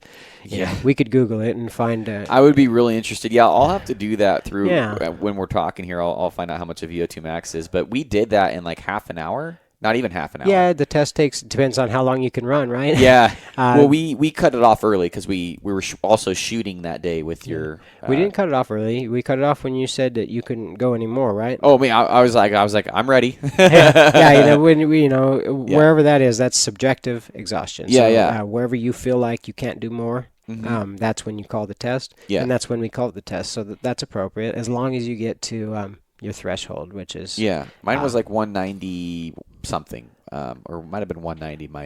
My max. your determined individual anaerobic threshold. Yes. Yeah. Yes. I remember you saying they're like, yeah, you don't want to go above that. I was like, okay. Now, if you do, it will result in soreness. Is basically what that means. And soreness, delayed onset muscle soreness, DOMS, they call it, is what you're talking about. Getting touched. It hurt. Yeah. So that's one thing. Weightlifting, I'll do that and all that. But if you're going over your anaerobic threshold all the time, like in sprints or running, the pain and the damage to your muscles that you're going to achieve is probably going to be more detrimental, not beneficial. So my question is when you do that test, and say you're starting off and you're trying to figure out what heart rates you need to do, and so you get your max threshold heart rate. Sorry for the lame language here. No, it's all good. But like mine was 190. Okay. The more you work out, the better in shape you get. Wouldn't you have to redo that? Yeah, and that's the cool point here is that it's not like a good or a bad number, 190. It doesn't really matter. It's just your starting point. It's just your number. Okay. Okay, and so that determines where for you is your max. And that can specifically determine where your metabolism shifts from different modes of operation, right? So when you're, you've heard of the fat burning zone and all of these things, first off, just it's appropriate to hit a variety of training. That's the most appropriate thing all the time in nutrition, in life, in fitness, variety. Okay, so I don't mean to focus on one thing that's good. Everything's good, but if you know your number, then you can go down and if you want to hit that fat burning zone or whatever for the day, if you're trying to hit 60%, you know what 60% is for you. Right, 60% of 190 is whatever it might be, and then so you. I thought you were going to pull it out of your head. I was like, "Oh shit!" I don't know. Like, let's see, 180, so it'd be 90. Yeah, we could do the math. It's like 100 and something. Right. Yeah. So I don't even know what 60% might. I'm never exercising at 60% of my heart rate. That's just walking around. But but the point is that specifically for you where those zones exist. Yeah. And because of the way that your breath works, when you're doing that increasing intensity on the treadmill, the shirt and the tech is measuring your breath versus your heart rate versus your stress levels, which is heart rate variability. Right. And so it can tell when your body's shifting into these different modes. And so they've verified this by taking a person who's on a cycle. Because on the treadmill, you notice right when we had to stop, we actually had to push buttons and stop. Yes. Because you were running, chug, chug, chug. Right. But on a cycle, you're not really moving. And so they were able to draw blood from the guy while he was actually... Really? So what happened is over and over and over, Ambiotex over there in Germany has taken and put in Martin, who's their CMO, his chief marketing officer. He's put him on a bike and had him going and going and going, and then they prick him and take blood. Really? And they push the button on the app to stop at the same time. And they've repeatedly demonstrated that there's a difference of, if I got the number right, it's 0.03 of a whatever they're measuring. Almost nothing. It's statistically invalid. So as far as that measurement, that test goes, blood lactate test, 0.03 does not matter. So it's identical. That's crazy. Statistically identical to a blood lactate test, non-invasive and repeatable at any time you wish. See, that to me gives a lot more than... You're not going to get that with a Fitbit. You're not going to do that. You can't. No, this is you're not going to proprietary. You're not going to get... I don't know anything out there that does what that does. I mean, this is, for me, Yeah, that's the performance test. Yeah. And then there's one you didn't get to experience, which was the stress test. I think You showed me some stuff about the stress test, which I'm like, okay, I was listening to you, and we had the shirt on, and it's like a really tight, like it's a compression almost shirt. like an Under Armour kind of material with like a band. Yep.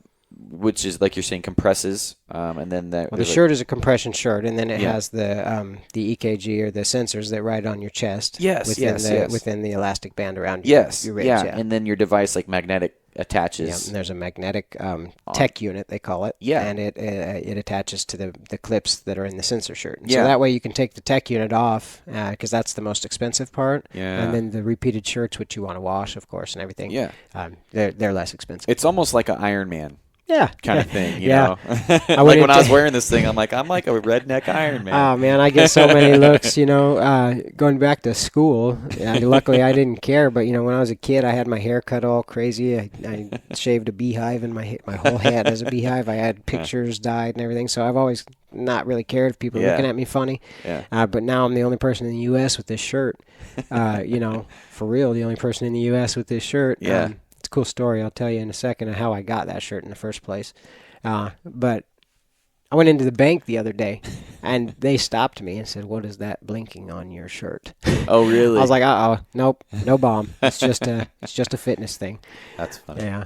The stress test, it's one that you can take at any time, but it's a 5.5 minute test, which is the gold standard for heart rate variability stress test. Yeah. Other things exist that provide this stress test, but none of them are incorporated in technology that also does other things.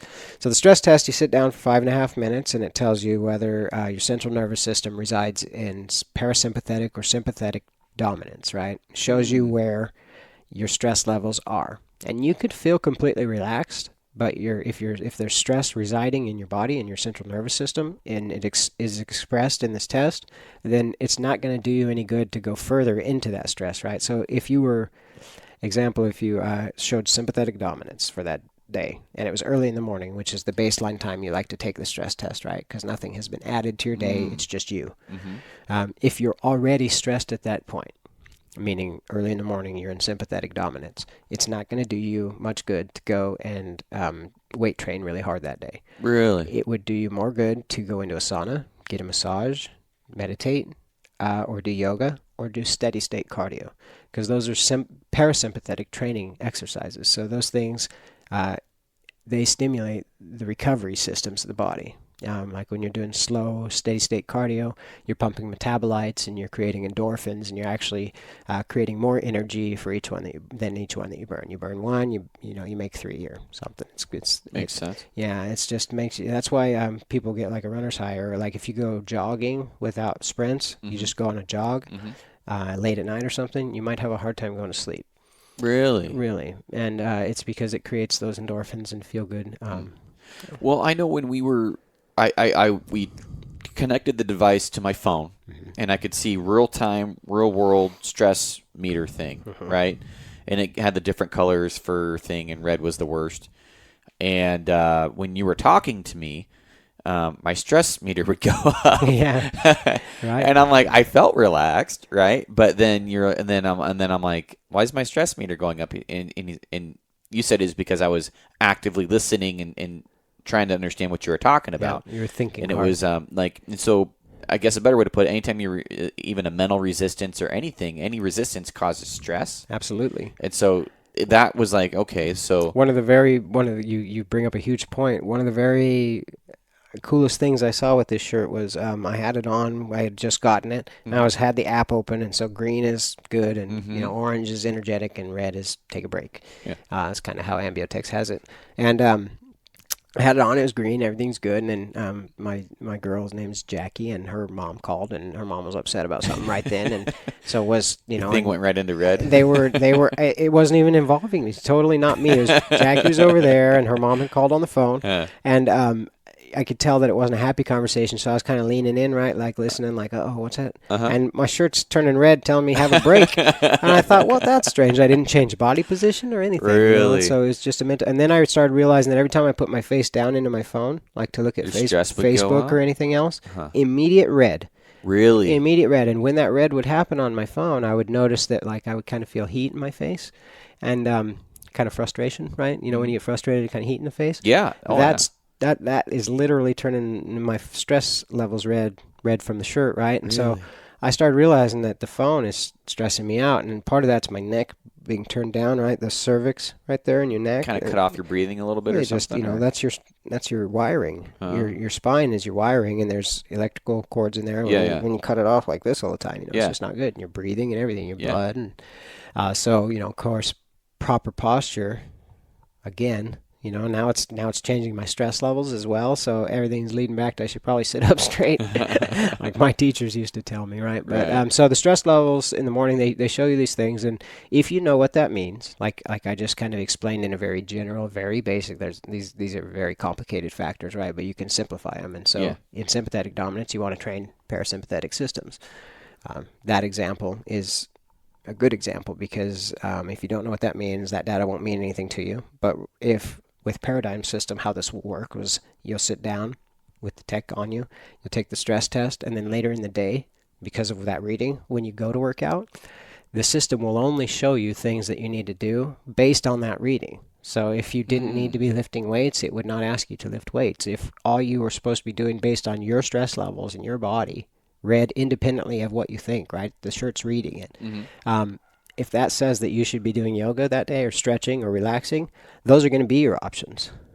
And it will lead you through them appropriately. What if every day you're like stressed out? Then you're going to have to learn how to balance your mind, right? And part of paradigm transformations is that we, if we can't or don't teach something, I would lead people toward appropriate systems for things like meditation or conscious emotional control. Breath techniques from the Heart Math Institute are one that I'm really keen on. Subconscious reprogramming techniques from Psych K, something I'm a certified facilitator in. I very much believe in the power of our mind. And when you can align your subconscious with your own conscious goals, you can achieve them much more readily. Part of how I get where I want to get is I set my intention, right? But I do so on purpose with visualizations and words. And, interesting. Yeah, and I do this alone. This is, I do this alone. This is for me. I'm doing it because I know that I create my own reality.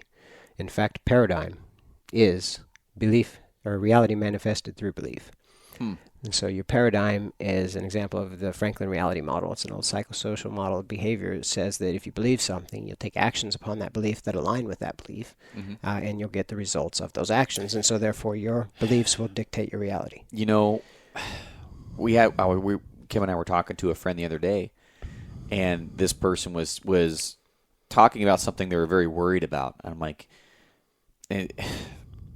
you're going to talk this into existence. You need to stop. Yep. Like, you are going to make you're unconsciously making shit happen here.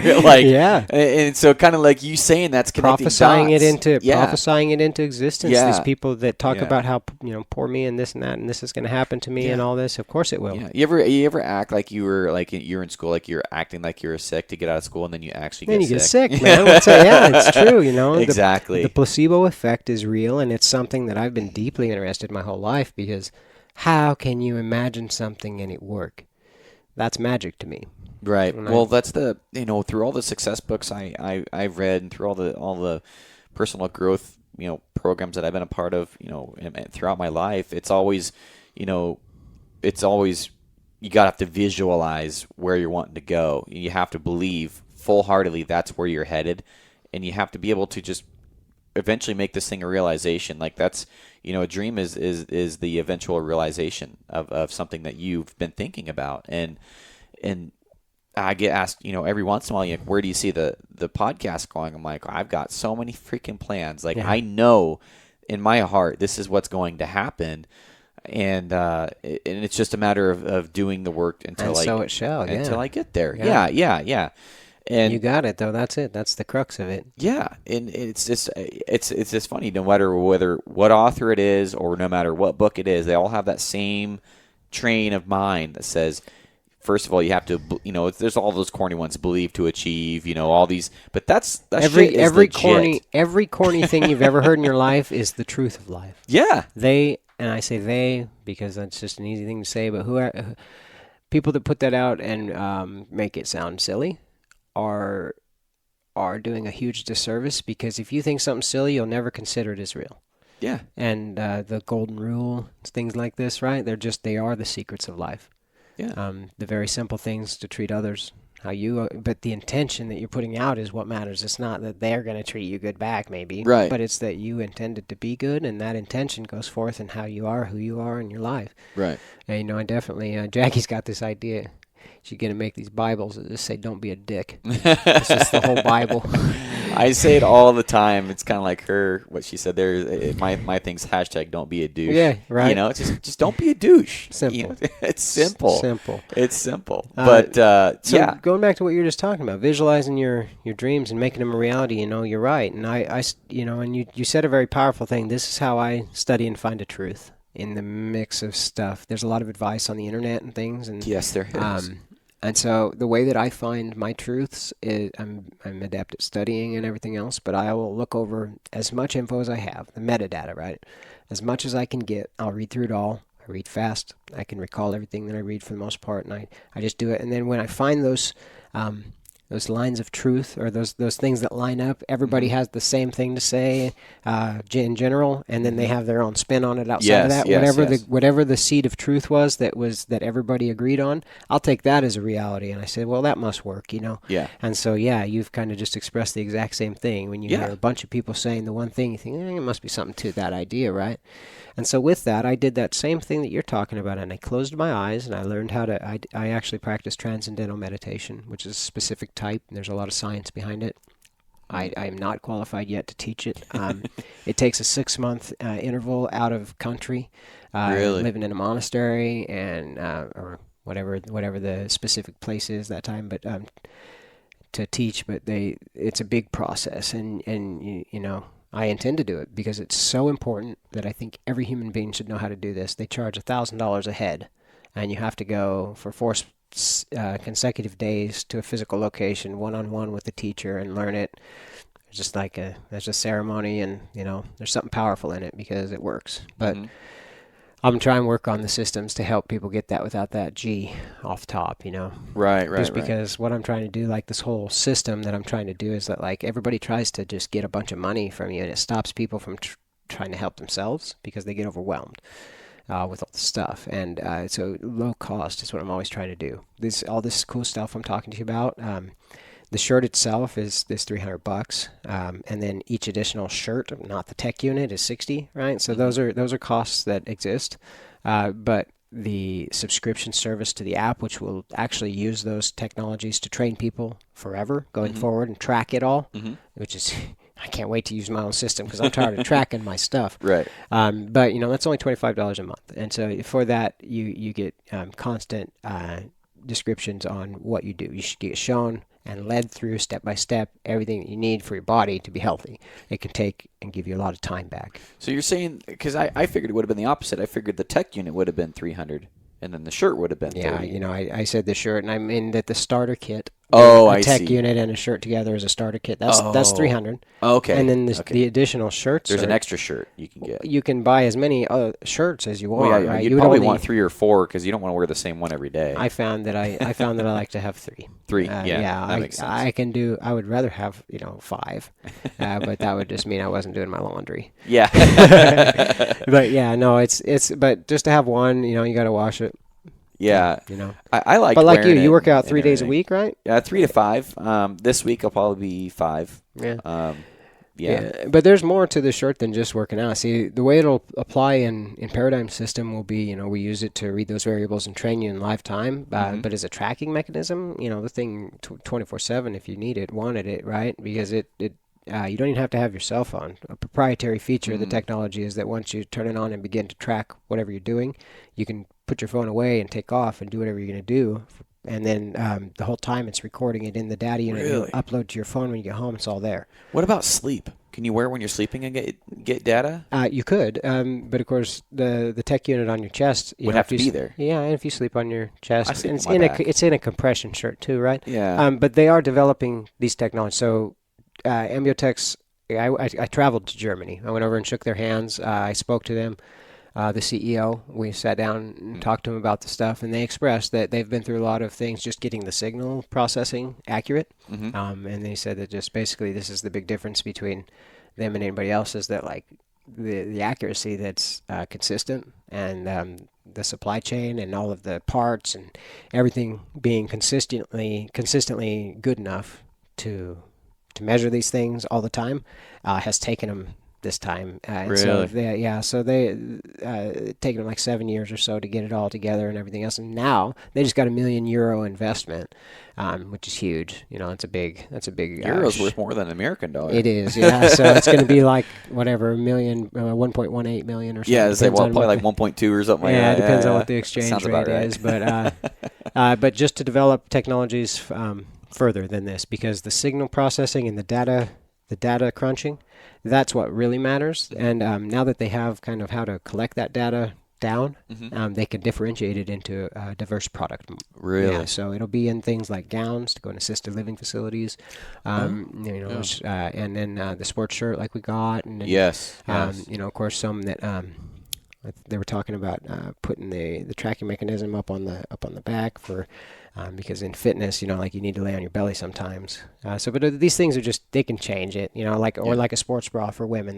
That's one of the first things they're gonna do, because right now it's just a compression shirt, But they are differentiating. I've got these friends. I was hoping to actually talk to them about this here soon. But Steve and Courtney from Eugene, Elevation Fitness Training. I've heard of that. Actually. And great, you couldn't ask for better people. And I was like, I was going to have them listen to this podcast and then, have them get a hold of you if they wanted, because they do training and personal training. So if I was a trainer, yes, I could buy a unit, right? And then use that for my people. Yeah, I'm curious. Yeah, definitely. You're right. You're pretty intuitive, man. Right on. Yeah. So I already got hit up by one lady.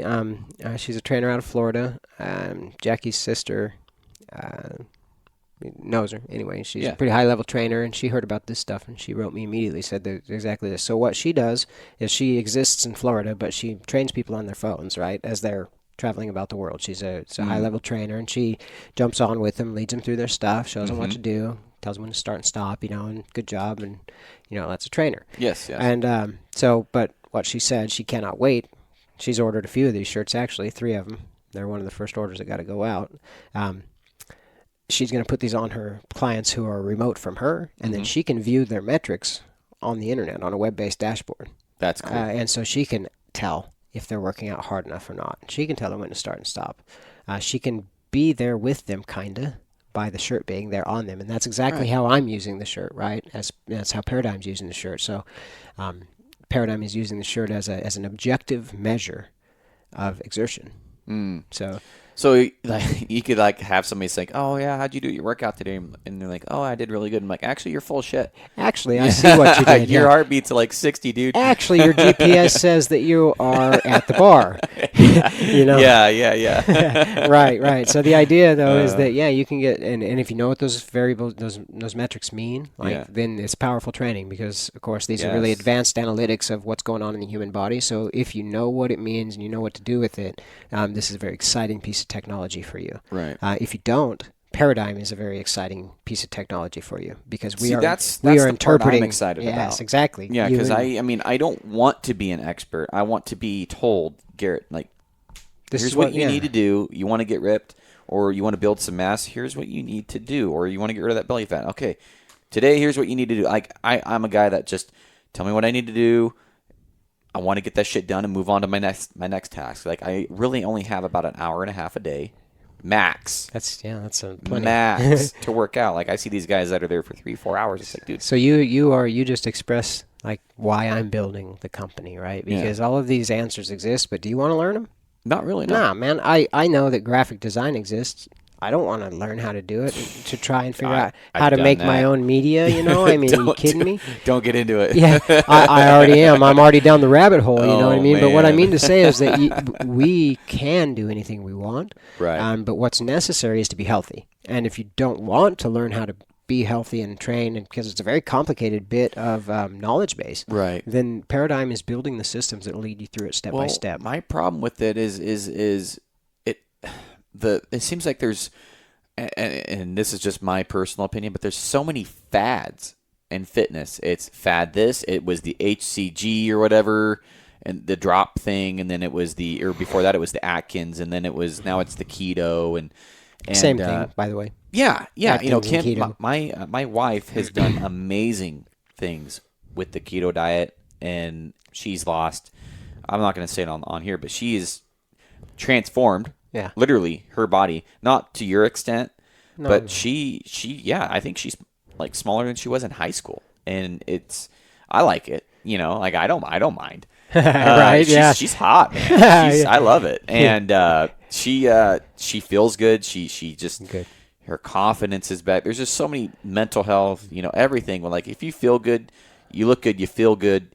That does a lot to your mental health too. Absolutely. I mean, there's so many Self-confidence. exactly, and to be able to know what to work on, because I've always heard, I tend to overanalyze and overthink shit. I'm kind of like the analysis paralysis kind of guy. Yeah. And so like I've done my own research like on weight resistance, time under stress, how much weight should you be doing, how like there's so much conflicting stuff too. Like you'd literally have to study it every day and then actually probably go out and do it, get your own actual experience with it, and say, nope, that did work, or this that. Which is what I've done, Gary. Yeah, which is what you've described. done. So what I recognized my value was that I had all that godforsaken time, right? Yeah. 7 years. Yeah. To apply to that because I cared so much about it. And I studied and I learned and I applied and I tried and it didn't work. And so Yes. I shunned that and I got this and I did that and it didn't work and this one worked and, on through. And so now looking back, like as you're talking, I have something to say to everything because I've experienced most of them. Yeah. I've been through them and I can tell you how I felt during that time, what the results were and what I come to a conclusion of at the back end. Not to say that I have everything figured out. Of course I don't. Right. But I did learn how to change myself as I wished. That's a pretty powerful thing to be able to say. What you're saying here is what I'm in the process or am doing with archery. I do all the research, and I had a guy message me today. He's like, hey, if you would you buy this? And I'm like, no, I wouldn't. And he's like, it's one of the best systems out there. I'm like, I agree, it is, but I can't get stuck on one thing. I have to try it, and then I have to move on to the next thing because me just using that product isn't going to help anybody. It'll help one person or it'll help a few people, but if I move on and I find the shit that does or doesn't work, I'm going to prevent failure for others. And you have testimony. I have testimony. Yeah. Like, for example, not to talk about myself, but the last broadhead last year was the kudu. That was... What do you think about the kudu? What do you think about the kudu?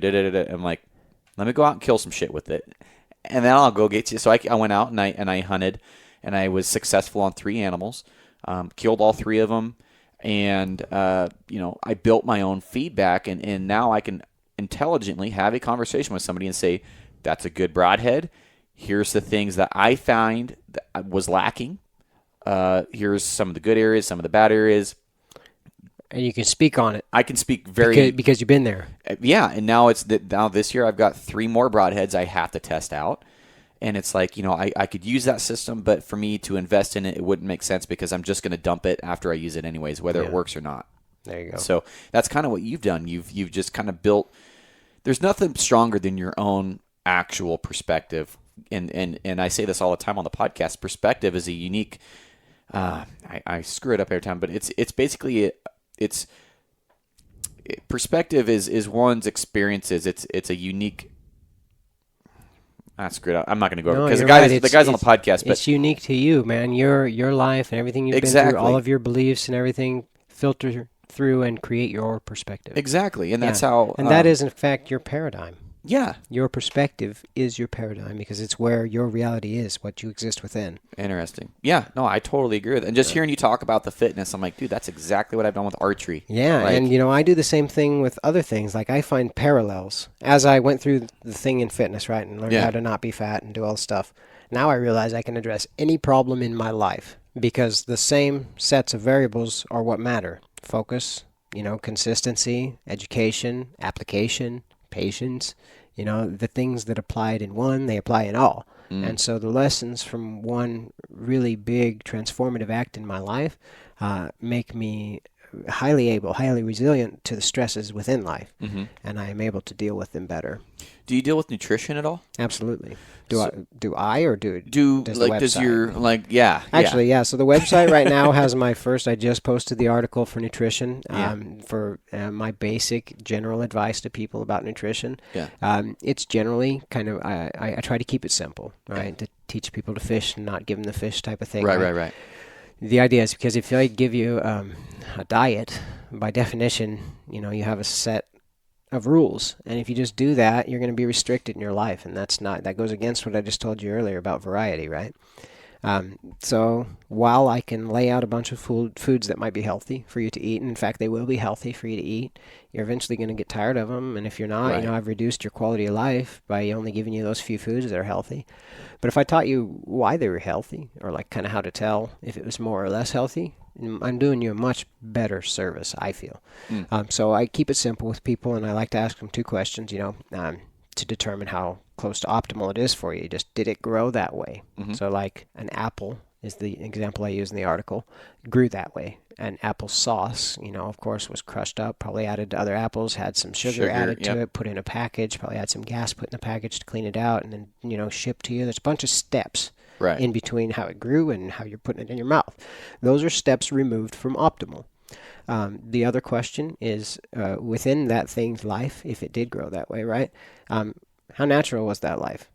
And so here we go to the apple, for example. The apple, if it had pesticides sprayed all over it and it was genetically modified and, all these things, additives and hormones and whatever you can do to a plant, was done to it. And of course, it's those steps removed from optimal, because optimal is natural, organic, whole food. With meat, which is a huge point of contention for people right now.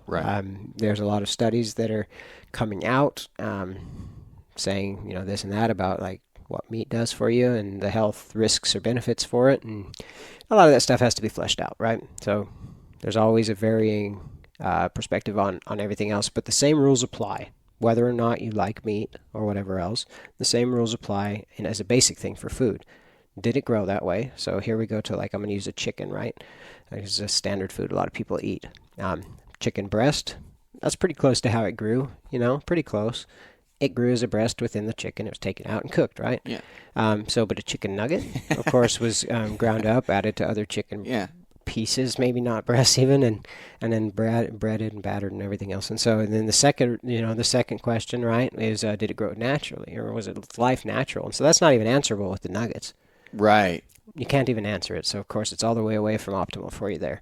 And and then the other one applies, you ask that question. So those simple questions allow you to look at food and find out if it's the best for you or not. And then you have to, there's more to it. You add some experience, you figure out how to be happy, because even if something's optimal for me, if eating that and making the choice to deny myself an experience creates a negative emotion for me around it, then of course I'm doing my life a disservice, because anybody being held down by any type of oppression it's not sustainable. If your diet is oppressing you and making you miserable, you will not continue it at some point. Right. It has to be sustainable. You have to figure out how to do it so that you like it. And so if you use these guidelines, I like to teach people this, because if you use those guidelines, then within those guidelines you can find things that you prefer. Right? And in a simple Google search of what's called macronutrients can teach you what foods contain fats, carbohydrates, and proteins. And then phytonutrients with those two. So I like to just say that colors. So in the article, right, I just use colors because colors represent, again, variety. So have you ever heard of Maslow's hierarchy of needs? I haven't. His psychosocial models of behavior. Remember me telling you all the stuff I went through, the programs and everything? I do, yes. Yeah, so all this nonsense, but it's all really true. And so what's been determined to be, I can't get the whole model for you, but I know that one of the four basic human needs is variety. One is shelter, one is love, and I forget the other one. Or like security or something. Something like that. Yeah, I'll have to look it up. But variety is definitely one, and it sticks out because, I like to experience variety. Even if I love something, I love pizza. I don't want to eat it every freaking day. Right, every meal. No way. Right. You want variety. Right. So, variety is where in the phytonutrients, which are micronutrients. Phytonutrients are just plant nutrients. Phyto means plant. And then vitamins and minerals exist in the micronutrient category as well. So you got macronutrients and micronutrients. And macros are the protein, fat, and carbs. A Google search will tell you what foods contain those things. Mm-hmm. And then if you make sure and get those foods that exist with a lot of different colors, then you're going to get all the micronutrients too, because different colors express different makeups within the plant. And, of course, those are all different plants, so you'll get the different categories of nutrients within them. It makes sense, right? Mm-hmm. And so you can get more specific with counting those ratios and stuff. And if you want to, I'm going to write another article about that, right? Because that's another set of knowledge. But in general, if you apply these whole food, how did it grow type of guidelines, you will be more healthy. I have some people that I told that to and just walked away because they said the question, hey, real quick, how do I lose all my fat?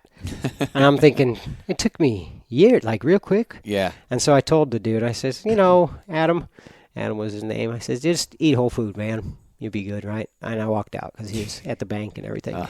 And I came back 2 months later, and this man had transformed himself. He was complete. I said, what have you been doing, man? And he goes, I did what you told me to. I said, what did I tell you to do, And he says, you told me to eat whole food. So I went home and I threw all my food away, and I went and literally bought all whole food, so I had no other choice but to eat whole food in my house. And he said, I was hungry for a few days. I didn't know. And then he figured out, how to use spices and seasonings to cook. Yeah. And so he created his own preferences within the guidelines that I gave him and found a new way to eat all on his own, without changing much else, and he didn't really start working out or anything. I didn't give him any advice on that. And he lost 40 pounds, and his skin was cleared up. And another dude, same thing. He was a worker-outer, a really strong, big guy, and doing all the stuff. And finally he asked me, how do you bounce around here like that? Like, how do you, because I got energy, I'm always moving. He says, how do you just, I just feel tired and everything. And I told him, it's to your food, it goes to the food. And I had the same kind of little talk we just did about whole food. And a few months later, I said, you look great, man. What's up with you? He's like, yeah, I really went and applied that whole food thing you talked about. And he said that it's changed his whole life. He performs better at work, and he does not restricted. He doesn't diet. So you said the word that I just can't stand, and it's fad. Fad diets and fad advice are the things that led me off track that whole time. Every time I would try one of those explosive, 21-day challenge or anything like that is nonsense. Your life doesn't happen in 21 days. You can't change behaviors that have taken years to instigate. You can't just whip that out in 21 days. You can make somebody some money in 21 days if you pay them for their service. That's about it. Right. But 21 days is a good starter. You got to keep going though. Right. And that's kind of like what Paradigm is. You got to keep going, and if you don't know how, you have to what? You have to hire a personal trainer, which is extremely expensive to have it all the time. Like you need it. Or, of course, now we're trying to build the system here that shows you. Because then if you know what to do, and you're already started doing it, it's easy to keep going, man.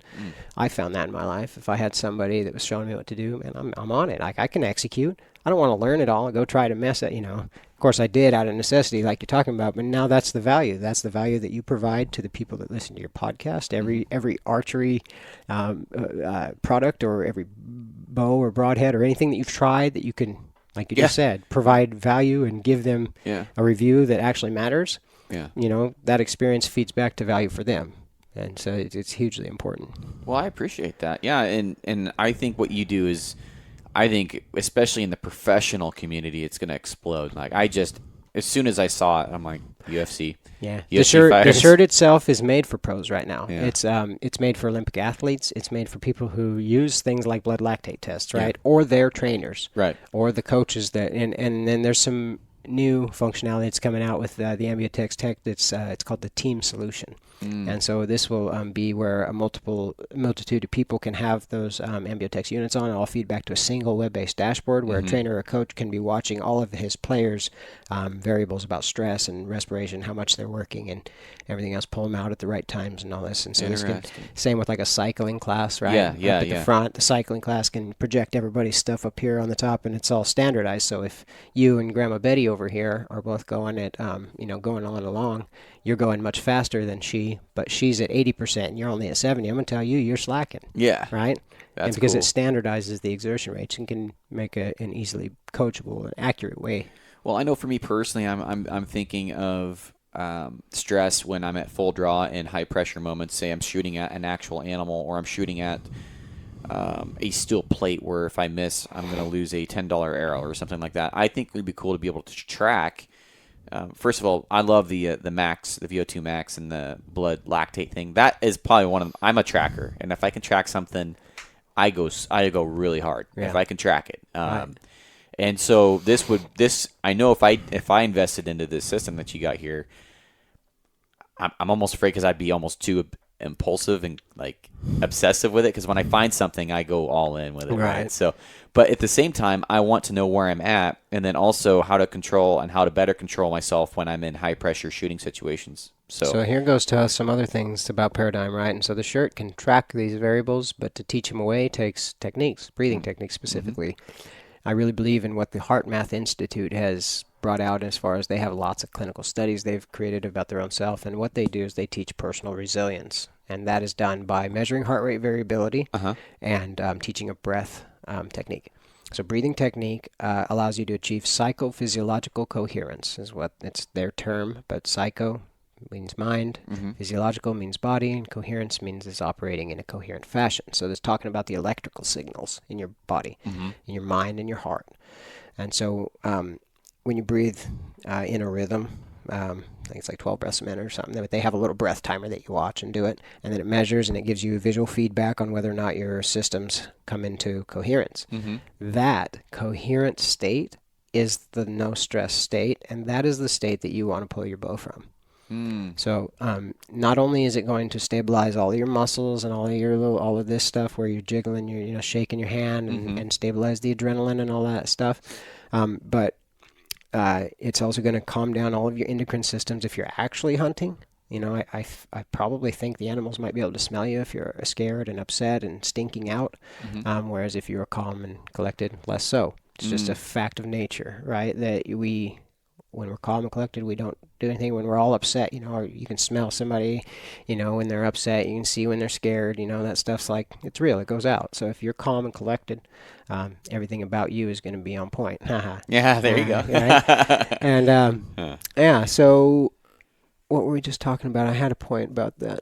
But so anyway, it's important that you track it.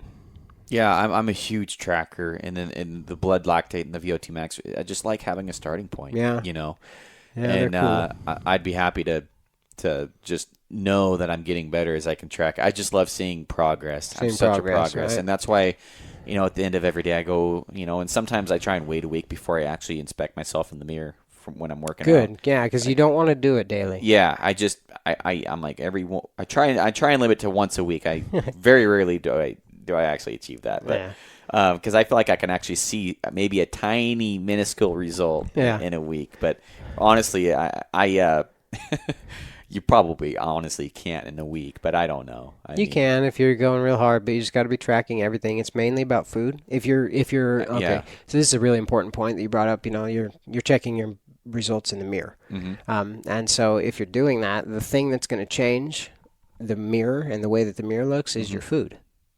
That's what's going to change your body composition. Now, exercise will help that, right? It will change it some, but I'm going to say it's 80% food. I've always heard that. Yeah.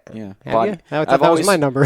Dude, I've always heard that body, for guys that want to get shredded or stuff, I'm like, that's made in the kitchen. It's maintained in the gym. It's absolutely. And I couldn't say it more importantly. Like, Yeah. I don't even have to do much to actually work out. Like, our bodies can move and resist nothing, just air, the gravity is enough. Like, you can do body weight stuff, calisthenics, you be shredded, be healthy. Yeah. But if you don't eat right, you of course won't. If you practice movements, you can get like strong, or you can actually even get fit, and healthy, like your heart, while you still have body fat on you and stuff. Because if you're eating bad and you're working out, and your cardio system's gonna be good, but you're still gonna have the body fat. Yeah. But to change the way you look, the body composition, that is consistency in diet.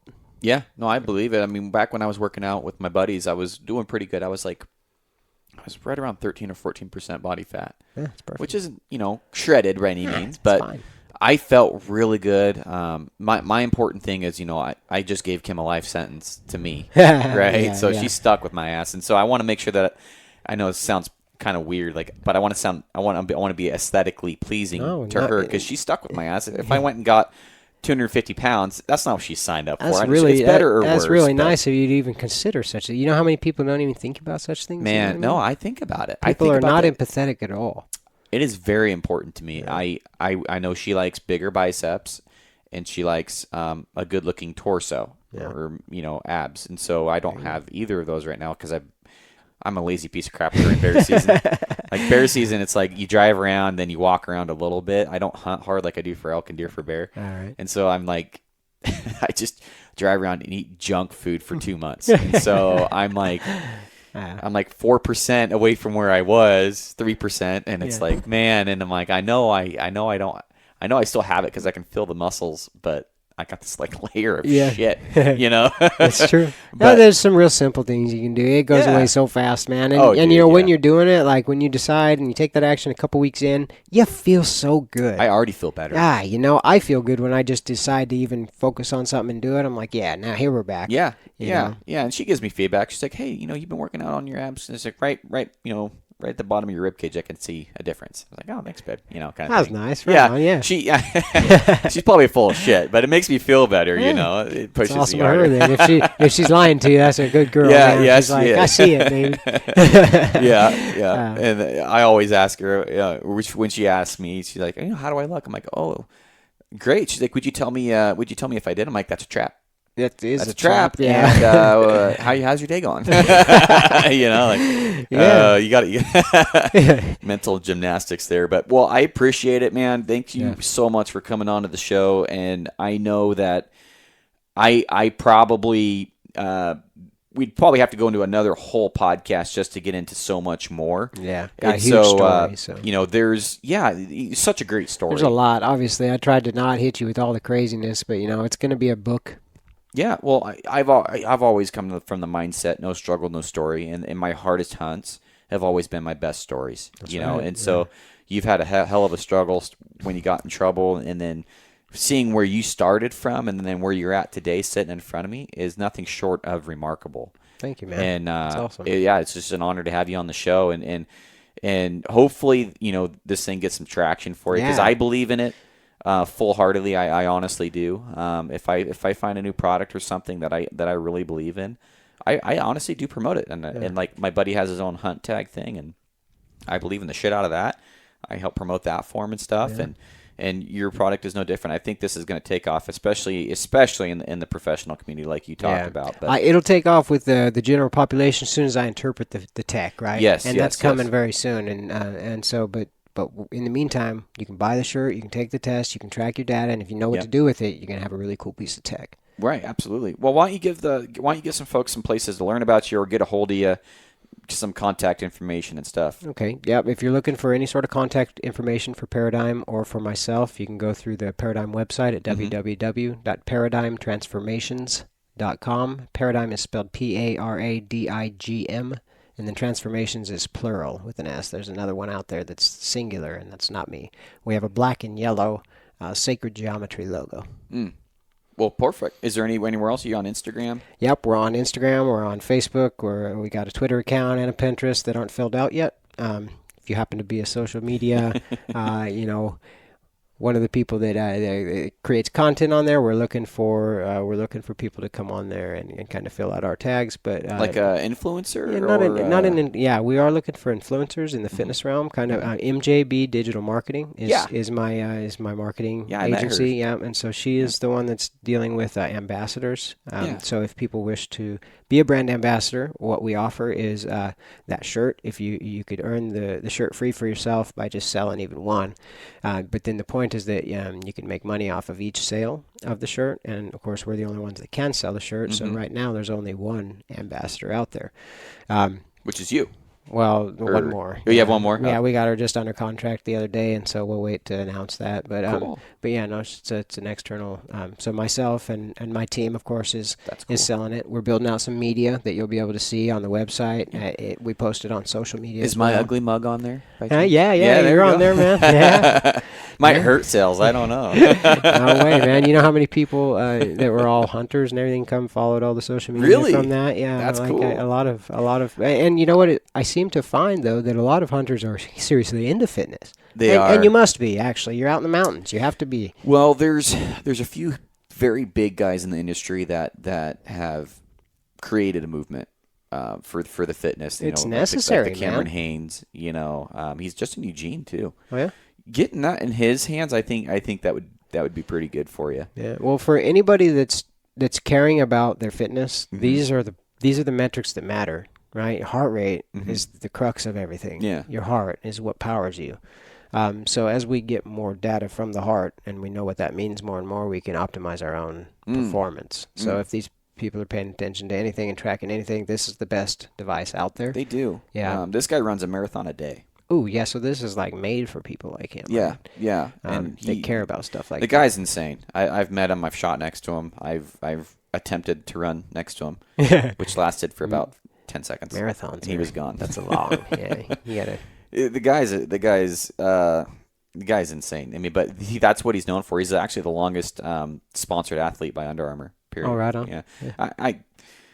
I think he does a great job for the hunting industry, and he's a great ambassador. But I think he also exposes a lot of hunters out there. So he gets a little bit. Everybody. I always say you never get a windshield, or you never get a bug to squash on your windshield in park. Right. So he's always in drive, and so he gets a little bit of resistance there. But I love what he does. He's a great ambassador. So it'd be cool for you to get that in his hands and just see what he does with it. Yeah, it's interesting what people do. I truck drivers, I've seen, the one guy I know drives a truck, and he's like, I want that shirt. And he said, not because I'm trying to work out in it yet. He said, sounds like I need to, da-da-da. Everybody says that. As soon as they sit around me for a while, they're like, maybe I should start working out, man. I'm like, I didn't say that, man. But he said that, no, he wants to track his stress levels, because when he's overstressed, he makes bad decisions that can lead to, a wreck.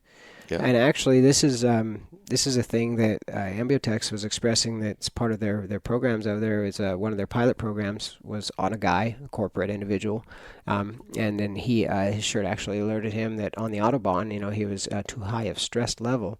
And he wasn't aware of it, so he pulled over and did some specific breathing techniques. Really? Brought his heart rate back down and went on home. Now, he might not have wrecked or whatever else, but the probability or the likelihood of him making a bad decision because he was under stress was much higher during the high stress time. And when you're in the high stress time and you're still applying stimulus, like driving, it's hard to come out of that. The shirt is an objective measure that says, hey, man, take a break for a second. Yeah. And so those variables matter. Those are all going to be part of Paradigm. The Paradigm's going to, anytime somebody's got the shirt on or a tracking metric that we can link up to, we're going to give cues like that, because breathing techniques, meditation, conscious emotional control is what the breathing technique is, right? And then also within fitness, all of these things matter about your stress levels, and you can adjust it. So if you're under stress and you're not trying to be, you can bring balance to the body. And if you're ready to go stress yourself on purpose to build resilience to that stress, then you know how to do it. So it's very important. No, I totally believe in it. Well, I appreciate you coming on the show, man. Thank you. Let's go ahead. We're going to eat some elk burgers. Yeah, I'm ready, man. And I'm excited for you to try them out. Have you ever had elk burgers? No. Oh, yes. I'm sorry. Oh, I grew up in good. Myrtle Creek. I've had elk. I love it. Oh, well, I'm excited because everybody that has these ones, they seem to like them. So good. We'll see if I can keep keep that streak continuing here. Right on, man. Appreciate it. But all right, man. Well, appreciate you coming on the show, and we'll probably have you back on in the future, I'm sure. Oh, for sure. All right, see ya. Later. All right, guys, that's this episode of the podcast. Be sure to go check out Tyson's links down below in the show notes and support a really cool guy. If you want to learn more about this, you can click on his links and get a hold of him. He's going to be able to explain it way better than I can, but just through using it a little bit, I really enjoy it. I get a lot more numbers and tracking and do's and don'ts with this thing. It really makes working out easy. It takes a lot of the guesswork out of it for guys that are kind of simple, that just go to the gym, work out, go on a run for however long they feel. And this really tells you a lot more of when to stop, when to start, how hard to go, when to rest. It's really cool. So definitely check them out. Paradigm Transformations. All the links will be down in the show notes below. And thanks for listening, guys. I'll see you on the next one. Bye.